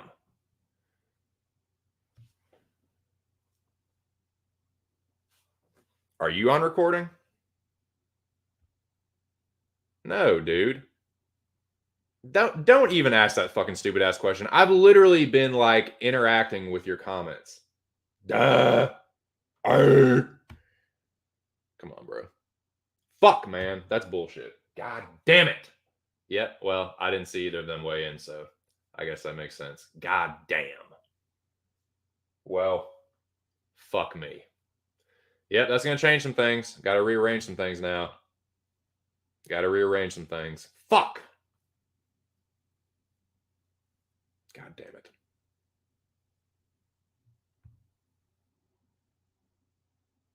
Yep.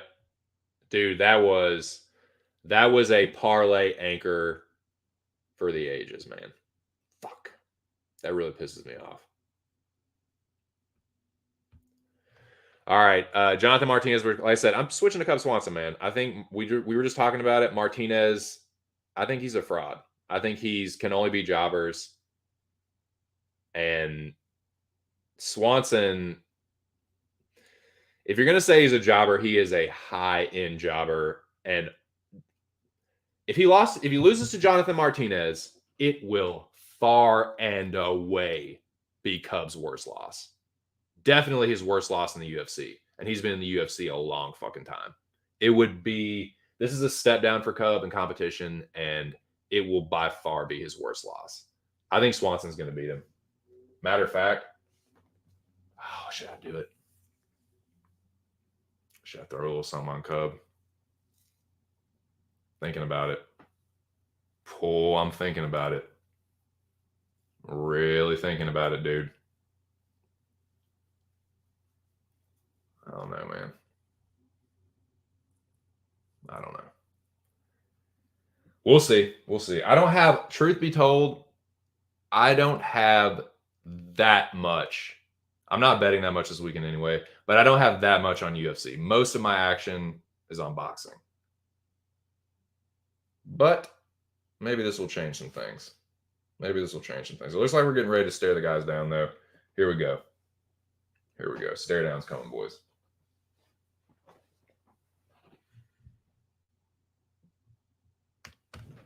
God damn it.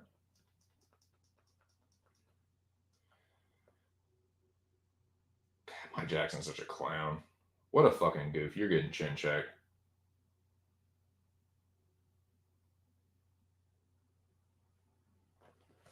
Yeah. All right.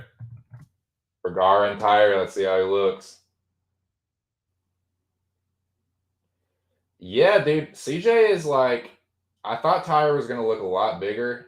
And I know that he missed weight, but like, I thought Tyra was going to look a lot, but he's definitely bigger than Candelario.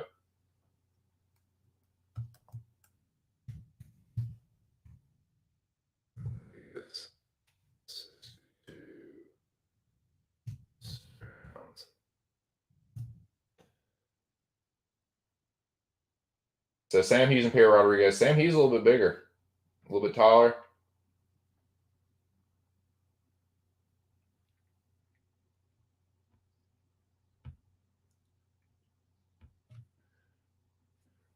Okay, Joe Anderson Brito, and Alexander. What was his name? Nick Alexander or something? Tense stare down. Alexander a little bit bigger, Brito a little bit thicker, or a little bit taller. Alexander a little bit wider for Brito. Very intense, stoic stare down.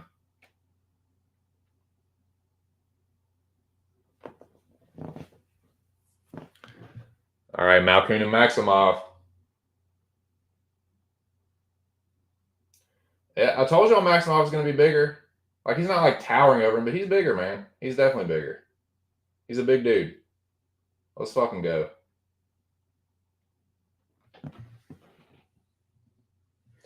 God, here we go. Brandon Davis and Mana. What are you looking back there for, Mana? You know where the fuck to go. They're about the same size. Brandon Davis is like a cunt hair taller. This should be a good one, though. Good, sloppy, ridiculous. I don't think this fight's going to last very long.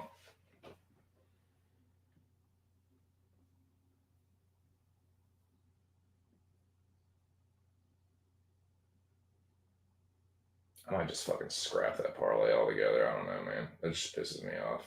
Really fucking pisses me off.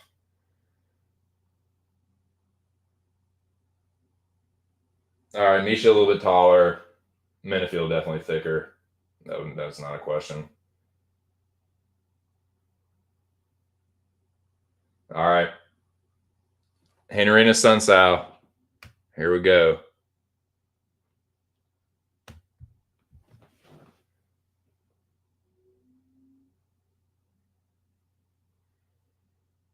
So Henry a little bit taller. Sunsao a little bit thicker. Respectful handshake. Sunsao is walking around real weird, man, like in a daze. Yeah, I got Victor Henry in that one. All right, Dushko and the Chinja. Of course, very respectful. Dushko and Ryder, definitely two respectful guys. Both martial artists, you know. Yeah. Very respectful. Yes. Yes. Respect, respect, respect, respect, respect. Os, os, os, os, os. Os, os, os, os, os, os, os, os, os, os, os, os, os. I've definitely been in those situations before where you're just like bowing to everyone. Oh, sensei, bow, bow, bow, bow, bow, bow. Oh, os, os, os, os. Swanson and Martinez. Now, Swanson, you can't really tell because of the hair. Swanson is a little bit taller, like an inch or so. But I think once he fills out, once Swanson rehydrates, I think he's going to be pretty big. I think he's going to be looking pretty fucking big tomorrow night. Here it is, dude. The main event. Viviani and Grosso. Pretty much a mirror match as far as like size, like about the same height. Yeah, respectful handshake. Awkward, but respectful. There we go. There you are. All right. And of course, the Royval Ascar bout is scrapped. So I'm going to have to make a couple adjustments with that one. Maybe I add a bet. Maybe I shift some things around and I just put more money. I make less bets and put a little wager a little bit more on the remaining ones that I have. But that sucks, man. It sucks.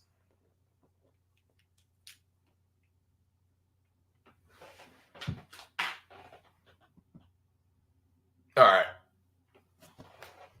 I have to fucking use the bathroom again really badly. Again, slugging this fucking water. That's what I get. But I can't even think straight. So I'll be back. Suck this drum beat. We'll continue with. Actually, boys, when I get back, get this up.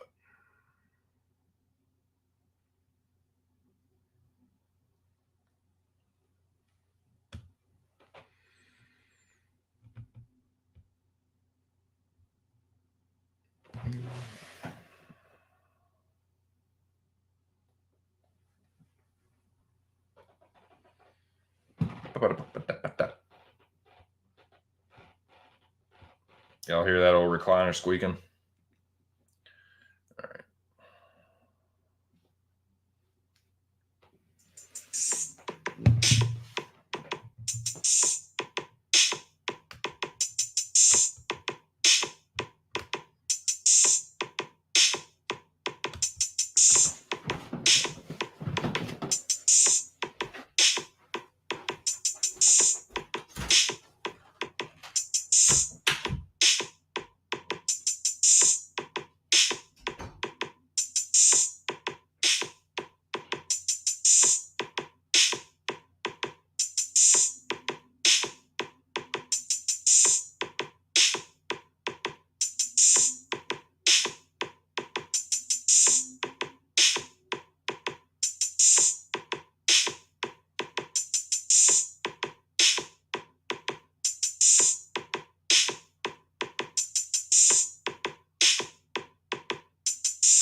All right. I'm back. All right, boys. I got to get down the damn trenches now because I got to rearrange some shit. I won't pay the fuck attention, of course, and then see that Askarov and fucking Brandon the Spaz Royval is off. Askarov was going to anchor my fucking parlay. God damn it. All right. All right, back to the fucking drawing board. Here we go. Here we go.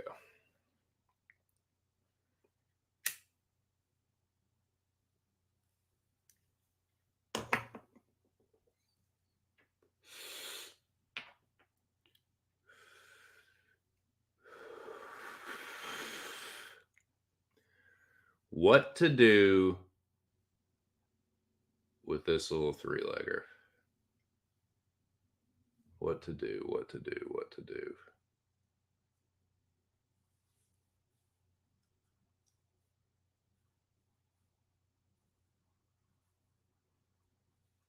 Let me think about this. Well, catch up on the chats first. Nice. Playing by decision or just money line?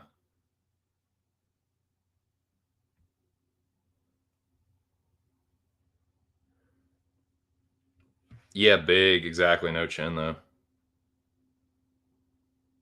He's not a striker. I think Alonso is just gonna fucking destroy him.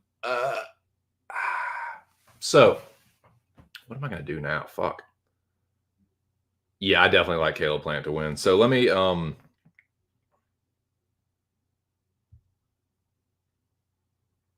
just say this.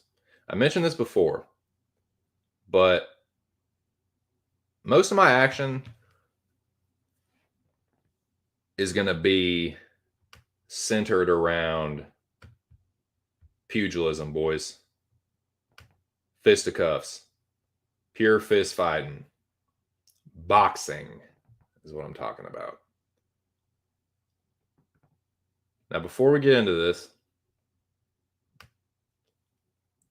I gave my picks for the UFC Vegas 62 fight card. They are as follows. These are my official picks. Rodriguez first round KO. Tyra first round sub. I'm going with the dog on this one. Hughes by decision. Joe Anderson, Lucas Almeida. Knockout. I like Maximov by decision. Henry by third round TKO, I'm pretty sure.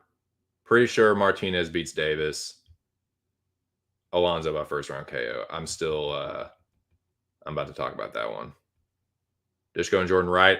This is going to be a sweat, but I like Todorovic. I like Dushko after about 2.5 minutes a lot. That one's scrapped. I can delete that. Dude, I'm actually going to take Cub, man. I'm thinking about betting Cub. I'm really thinking about putting a little something on Cub. A little $5 flyer on old Swanson. Gangster. Damn, I'm thinking about it hard, boys. And I like Grosso by decision. I think overall she's the better fighter. It'll be close, though. That'll be a good fight. So, that's my picks on that one. These are my boxing picks. I didn't even bother making a banner for this one. I like Haney by decision. I think he just... I'm not going to say dog walks Cambosos, but I think he wins pretty comfortably. I'm going to say like 8 rounds to 4. At the closest, 7 rounds to 5. Obviously, any closer than that's a draw, but no, I don't see a draw. I think he's going to do even more of what he did in the first fight. I think he is just going to jab George's face off and win a unanimous decision. Now, that is an ESPN card. The official picks I'm going to give on the show right now are for the PBC card. I think it's a better card. I think it's going to be more entertaining. I just think, I don't know. I just like it better. So, the undercard is way better. Frank Sanchez and Carlos Negron I think Sanchez is going to chin check him. Negron's been stopped before. He's an older fighter. I think this is a setup fight, a showcase fight for Sanchez. They're not really, I would say they're building him up slow, but they just gave him fucking F.A. Ajagbe. And he took care of him. I think Ajagbe is a tougher fight than Negron. So I'm going to go with Sanchez. I think he chin checks him. Let me go ahead and switch this up.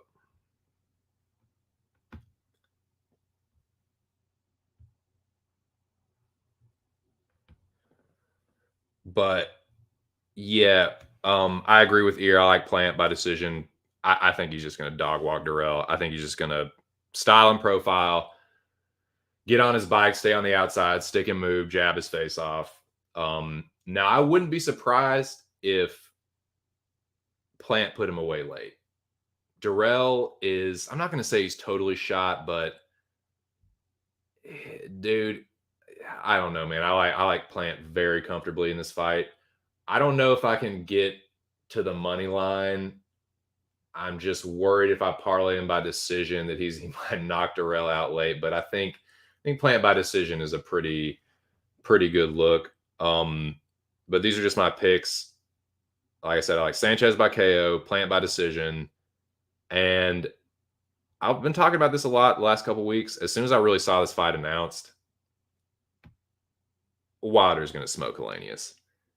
This is one of the easier fights that Wilder's had in a while. You see that dude, Luis Ortiz? Luis Ortiz beats Helenius. I am absolutely flabbergasted at the amount of people I've seen picking Robert Helenius in this fight. I'm stunned. Everyone said Wilder was shot after the second Fury fight, where he made all the excuses. They're like, oh my God, he's totally lost it. He's totally unraveled. Fury's going to destroy him. In the end of the third fight, yeah, he got him. But he dropped Fury twice in the third fight. So he was able to come back after getting embarrassed in the second one and put up a really competitive fight against Fury. Again, sat him down twice. Helenius ain't the one, dude. Helenius ain't the one. Like, you can say, yeah, they've both been knocked out the same amount of times, but dude, Helenius got the second Fury fight was a stoppage. It was a stoppage in the corner. Wilder's corner threw in the towel. You can say he was out on his feet, but he didn't get sparked out in that one. He got stopped. It was a TKO. The third one, he got knocked out. He got face planted. Helenius has been face planted too, by dudes that do not hit in the same universe as far as power goes as Wilder.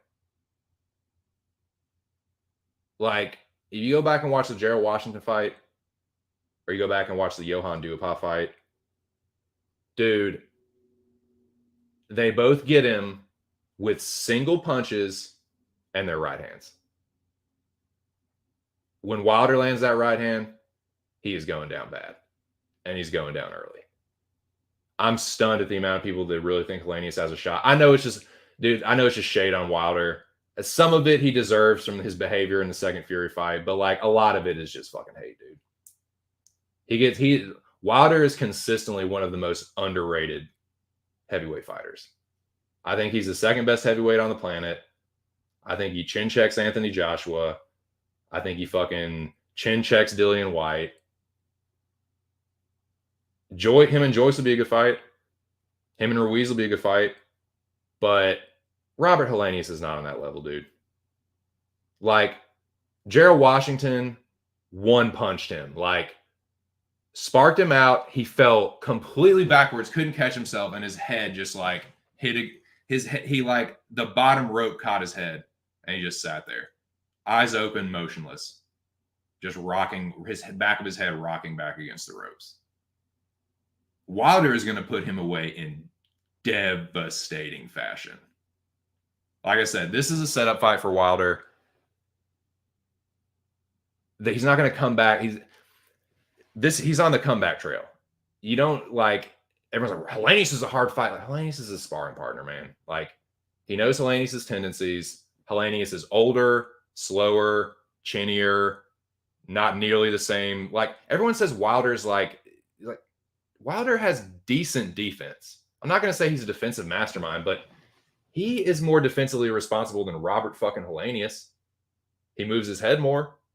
He definitely moves his head more. He blocks more. Helenius like puts his arms up like out in front of his face to block shit. He's gonna starch him, man. Helenius is so easily hittable, and he is so fucking vulnerable to that right hand. He's going down early. He's going down early. So yeah, I think it was maybe Wednesday or Thursday morning. I've been thinking about this fight. I've been tossing up in my head like, when is Wilder going to starch this dude?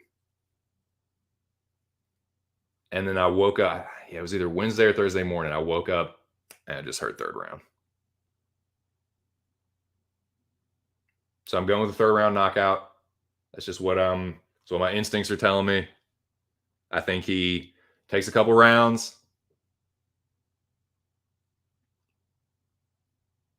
gets the range, and then bada bing, bada boom.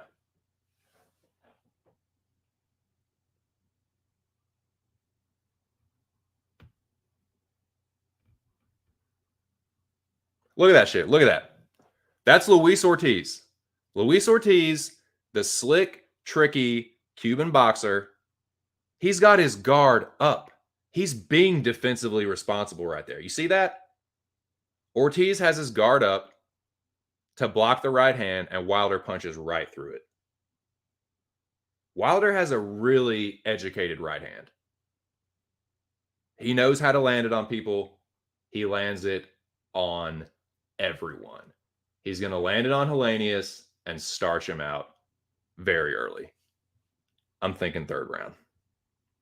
It could be a first round like Brazil, though. He knocked out Malik Scott in the first round. His trainer now, his now trainer, he knocked out Brazil in the first round with the first right hand he landed. I think he's going to do the same thing here.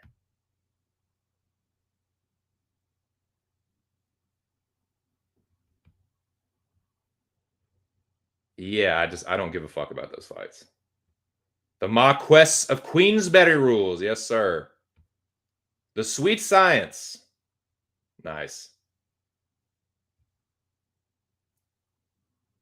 Helenius is one to look past. He's someone to look past. He has been slumped by two guys. Like, you look at what Wilder did to do. Like, Wilder hurt Gerald Washington really bad. He was about to, the ref like mercifully stopped him from killing Duhaupas. Like, Duhaupas is tough, and Wilder beat the shit out of him. And like Washington and Duhaupas both slumped Helenius badly. He's not going to be able to handle Wilder's power. And yes, I'm glad you brought that up, my dude, because that is why he's going to go out there and starch him. Because he's talking about Usyk. He's thinking about Usyk. Usyk will be there. Usyk will be there in the crowd watching. He's going to look to put on a show. And he like, this is kind of what happened when he came back from the Fury fight. Smoked Dominic Brazil. I think Wilder is full of piss and vinegar. He says he's going to knock Helenius out. I fucking believe him. I think Helenius is not on his level. Dude, Adam Kawanaki is a fucking fraud. Wilder Kawanaki, Kawanaki is a fraud. He just lost to a no-name Russian dude. Like, that is the competitive triangle. Gerald Washington, Adam Kawanaki, Robert Helenius. That is a competitive triangle. Wilder and Fury and Usyk are on a different level than that. So Wilder is going to be looking to set up a fight with Usyk, and he's going to be looking to do it by putting on a dominant performance. He's going to make a statement and show you, this is what I do to guys that like have little competitive triangles with fucking Kaunaki and Gerald Washington. Like Gerald Washington is Wilder food. So is Helenius. He's gonna slump him bad. It was an awesome fight, dude. It was an awesome fight.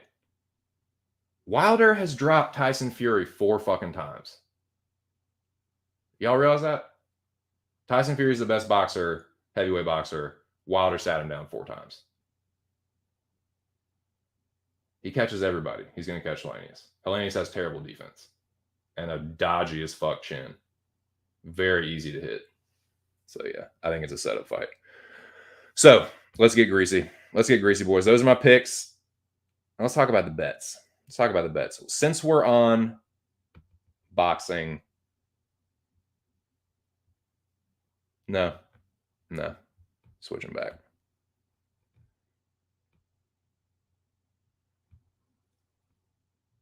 Betting show time. Betting show. 2 cents betting show. Let's smoke. Let's smoke, boys. The 2 homies chilling. Let's fucking smoke one. Smoke one and talk about Greece.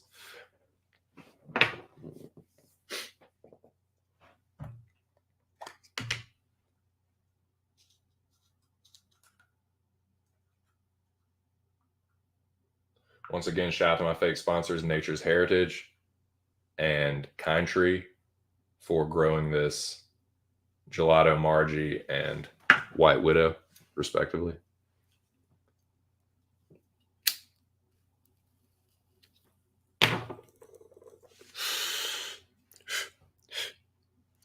Okay, I have to rearrange some shit. So I'm going to go on Twin Spires right now.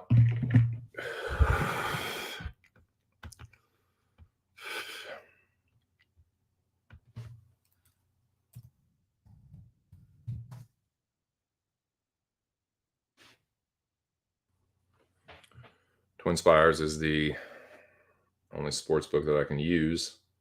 I have to live bet at the casino, or bet in person, rather.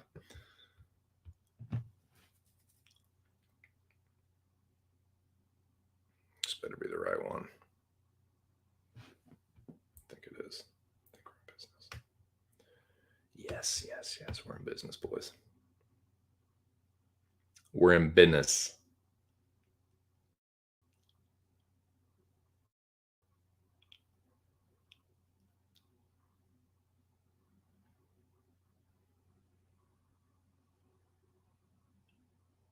God, my computer's so fucking slow.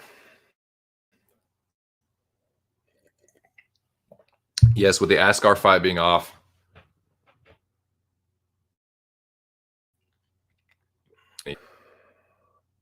rearrange some things. Either going to add another leg to the parlay, or I'm going to increase the wager amount. And I haven't decided just yet. So let's do that right now.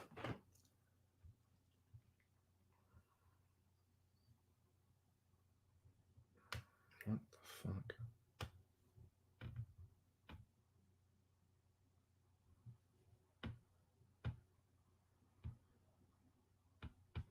What? Why is this? Dude, what the fuck? I might not do this here because my fucking computer's so shitty. I might just look it up on my phone.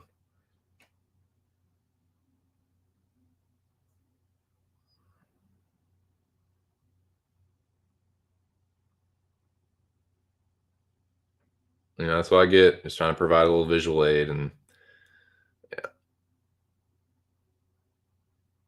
But anyway, so here we go. Why is that still fucking up here, man? This is really fucking annoying.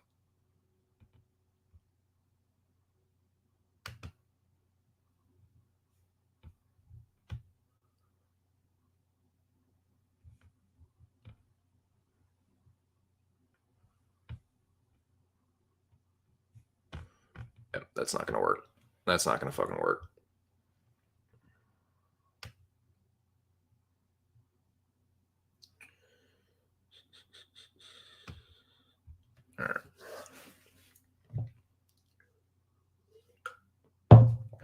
Here we go. Twin Spires. Yeah, my computer's just being too slow. Twin Spires Sportsbook.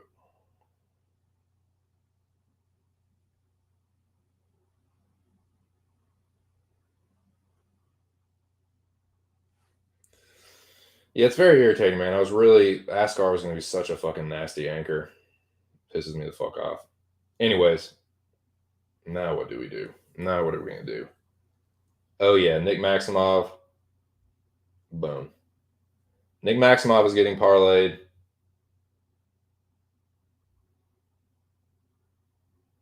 You know what? I'm just going to fucking make that a 2-leg.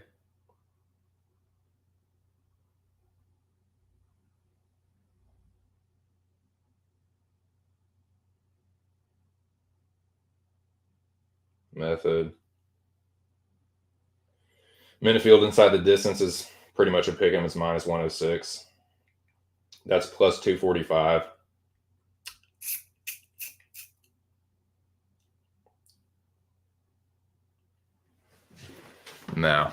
Now what to do? Because what I'd done is I'd split it up. I had a 3-legger with Maximov, Dushko, and Ascar. It's going to be my 3-legged grappler parlay. I'm most confident in Maximov. I'm most confident in Wilder, and I'm most confident in Minifield finishing Serkinov. And I feel pretty good about Dushko after the first couple minutes.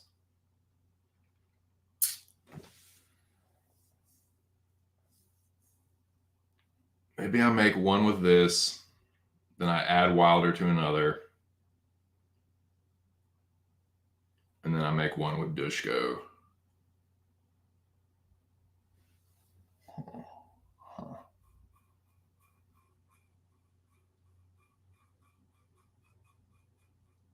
Let me think about this.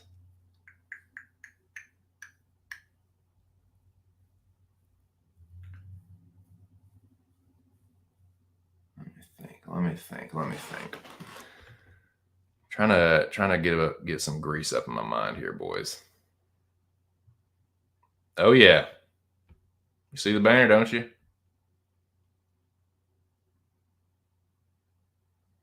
Maximov Hughes parlay. Dushko, Cub, Maximov Hughes. Dude, that's not bad. Maybe I throw Cub in a greasy one. Maybe I do that, man. Maybe I do that. My most confident looks are Maximov, Minifield inside the distance, Dushko, Wilder. Now,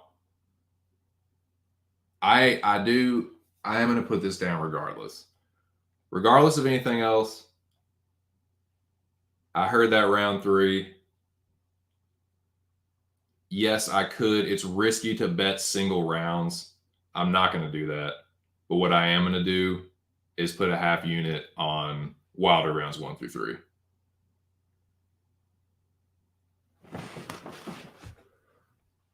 That has not changed. The odds on that have not changed.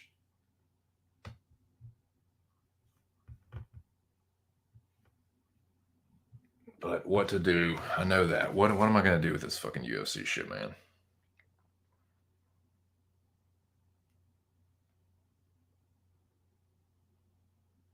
Yeah, let's do that. Maximov, Minifield inside the distance, Wilder rounds 1 through 6. Because if he knocks him out in the 4th round, I don't want to have it all in that round 1 through 3. But he is not making his 6 rounds with Wilder. It's not going to happen. So I like that. I think that 1 through 6 is like a can't miss parlay piece as far as Wilder. But before we get too far into this betting shit, I'll go ahead and drop the disclaimer. What I'm talking about right now, this is entertainment purposes only. It's not gambling advice. It's not financial advice. Tailor at your own risk. please, please bet responsibly. And if you're having trouble doing that, call 1-800-GAMBLER and get the help you need. Please and thank you. Now,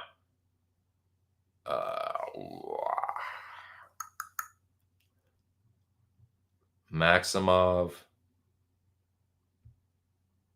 I'm not even, you know what? I'm not even going to sweat that Dishko fight. I'm just going to fucking take it. I don't even feel like sweating it. I don't even feel like sweating it.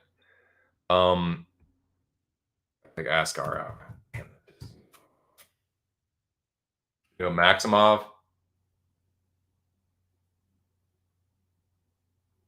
I think. What order on the fight card is that?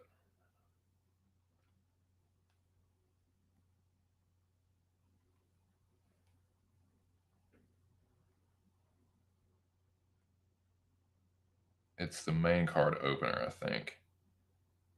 Yeah. So yeah, Maximov, Alonzo inside the distance.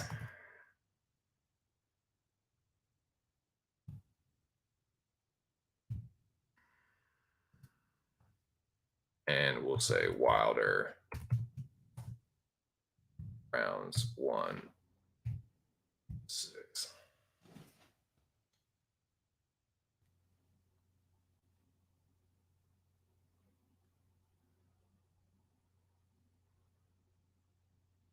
Let's see what this does.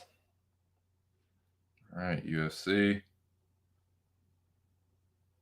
We're going to go Maximov, Alonzo. I'm getting that at -130. Money's coming in on Malkoon, and I fucking love it. I fucking love it. Method. Minifield to win by finish is -106. And Wilder rounds 1-6 is like -182 or something.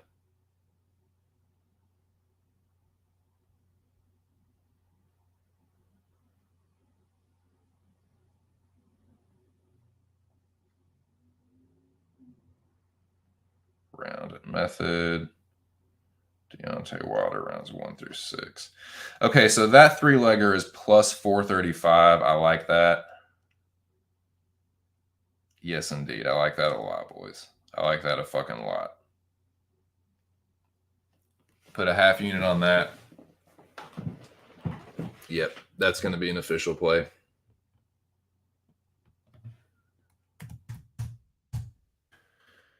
That is +435.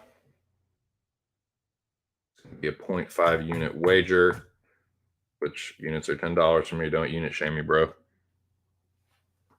For a 2.6 unit return. Okay. This is an official play.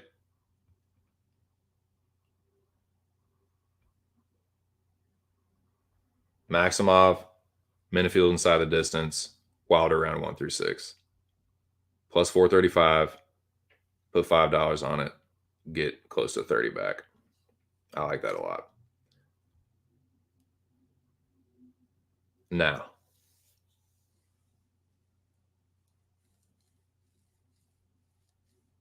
I'm going to have a crazy parlay. I'm going to have a crazy, greasy, fucking degenerate parlay. It's going to be like combinations of these. I'll probably throw, I'll throw Cub in one. I'll throw fucking, I might even throw, I don't want to bet women's MMA. I'd be tempted to throw Sam Hughes in one, but no, I'm not going to do it. Not going to do it. But I'll have a crazy one. But as I always do when I do bet, I will put the I'll put the bet slips in the dome, and you know, for proof.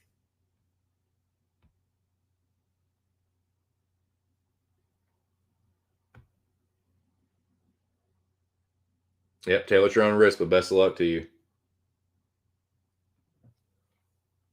Official 6-point Wong teaser. Seattle +8.5. Kansas City +8.5. Nice. Wong Yun teaser. But yeah. I like this one a lot.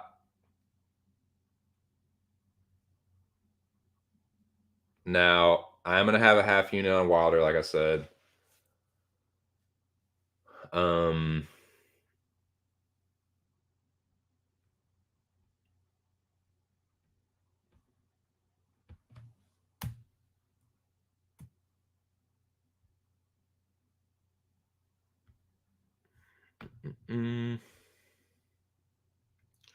edit audio avatar.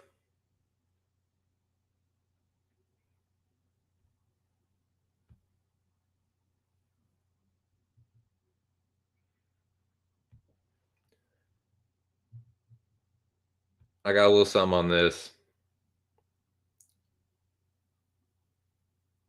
because I just really think I think round 3 is going to be that sweet spot. So yeah, I'm gonna throw a little something on that. Now I had this down. I just because I thought it was pretty safe, but I just like that adding Maximov better, even more. So the rest of what I'm gonna do, I'm only betting 2 units. So that's a unit right there. What I'll either do is make this a 1 unit bet, or I will make that Wilder round 1 through 3 a 1 unit bet. I feel a little more comfortable with the 3-legger, but I'm gonna have a couple crazy parlays, and I'll post them all in the chat. But yeah, a couple of these I'm just got to delete them. I had Alonso inside the distance and Wilder Wilder rounds 1 through 6. I think that's a pretty safe, but I feel pretty good at adding Maximov in there too. Like I feel confident about Maximov winning. So yeah, fuck it. If Maximov ends up busting it, fuck it. Just for fun, boys. I'm not a professional handicapper. I'm not even really a serious handicapper. I'm a very casual gambler. I do it just for fun, to have a little entertainment, a little to spice up the action even more. Like I'm invested enough in the fights. I take the picks serious enough as it is. If I can win a little money, awesome. I'm only betting when I can afford to lose. And yeah. Looking forward to it though, man. I'm looking forward to the fights this weekend. So yeah, I like this may end up being a 1 unit bet though. I like it better as a $5 one. Just in case Hellenius survives 3 rounds. He definitely ain't making it 6 though. If he does, fuck me. But maybe I'll have a UFC all UFC parlay that's not tied to Wilder. But I'll have a gnarly one, dude. I'll have a gnarly one for like a couple dollars that's like ridiculous legs on it and shit. Like an 8-legger or something. But I'll let y'all know, man. I'll keep y'all posted. But I was gonna do some like TV movie talk, but I just really don't feel like it, man. I got some shit to take care of, and it's just like this voice in the back of my head, just go to the casino, go to the casino. So I need to get going. And I'm almost up on the my hours this month anyway. So I'm gonna cut it. I think I can cut it at 3 hours and I'll be okay. Excuse me. So yeah, this will definitely be at least a half unit on that, and then I'll figure out the rest. So I'm gonna get the fuck out of here. Won't a bad stream, won't a great one, but I appreciate everyone that came through, man. Unofficial, official boxing guy. Yeah, I think I enjoy boxing the most out of anyone in the dome. And I've been on a nice little streak with these KO props, man. I nailed it with Charlo. I nailed it with Tank. And dude, I nailed that fucking Spence prediction too when he stopped Ugas. So yeah, I feel very strongly about Wilder finishing Hellenius early, and I will be putting just a little bit of the money where my mouth is. But I think it's going to be fun. Looking forward to this. Looking forward to these fights. Appreciate everyone that came through. I'm going to fucking skedaddle. I hope you all have a fucking great weekend. Let's all get rich, boys. Yeah, shout out to everyone that fucks with me. The usual suspects. Shout out to the boys at Pub Sports Radio. I will most likely be in their betting/fight companion on Saturday night. I will stop by Jay Smooth as well. Shout out to Rush Hour MMA. I'll stop by there, and I will be modding in the Fightin' Allens chat, aka Fight Night Picks. So shout out to them. Shout out to Fight Night Picks, Pub Sports Radio, and Rush Hour MMA. Shout out to Inside MMA. Shout out to Cageroni My Jabroni, aka Cage My IQ. Shout out to all the content creators that fuck with me. You know your boy fucks with you right back. So yeah, man. I hope y'all have a good one. Have a great weekend. We'll throw the song on and get the fuck up out of here.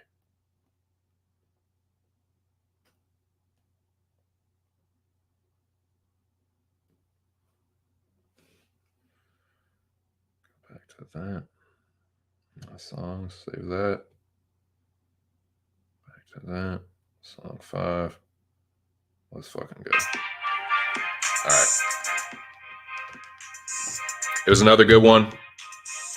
It wasn't a great one, but it wasn't a bad one. I think we had 6 people in here at the most. I always like to get it to at least 10, but sometimes it don't work out like that. Hey, good luck to you too, man. Appreciate it, Lobby. Best of luck to all you boys. Let's all get rich, dude. You see Chainsaw Man? Great. I'll have to check that out. Hey, Peace Bananas. Thanks for coming through, dude. Hope you have a good weekend. I'll probably see you in Fight Nights chat. All right. Gave my picks. Gave a couple of my bets. I'll post my bet slips in the dome when I figure it the fuck out. I'm excited, dude. About to get ready. Make a little trip. Wagons east, boys. To glory. To destiny. To Wilder knockouts. To Maximov wrestling dominations. To fucking Alonzo Minifield starching the fuck out of Misha Serkinov and nations. All that shit, man. Best of luck to all you boys and girls and they, thems. Yeah, dude, I'll talk some more about like TV and movies and shit on the next one, but I think that's all for me, man. Yeah, like I said, shout out to PSR, shout out to Fight Night Picks, shout out to Rush Hour MMA and Inside MMA and fucking Cageroni and all the content creators out there. Shout out to the usual suspects, everyone that fucks with me and supports me every week. If you're one of the usual suspects, you know who the fuck I'm talking about. Shit, boys, that's it. This has been just my 2 cents, and I'll catch you on the next one. Peace!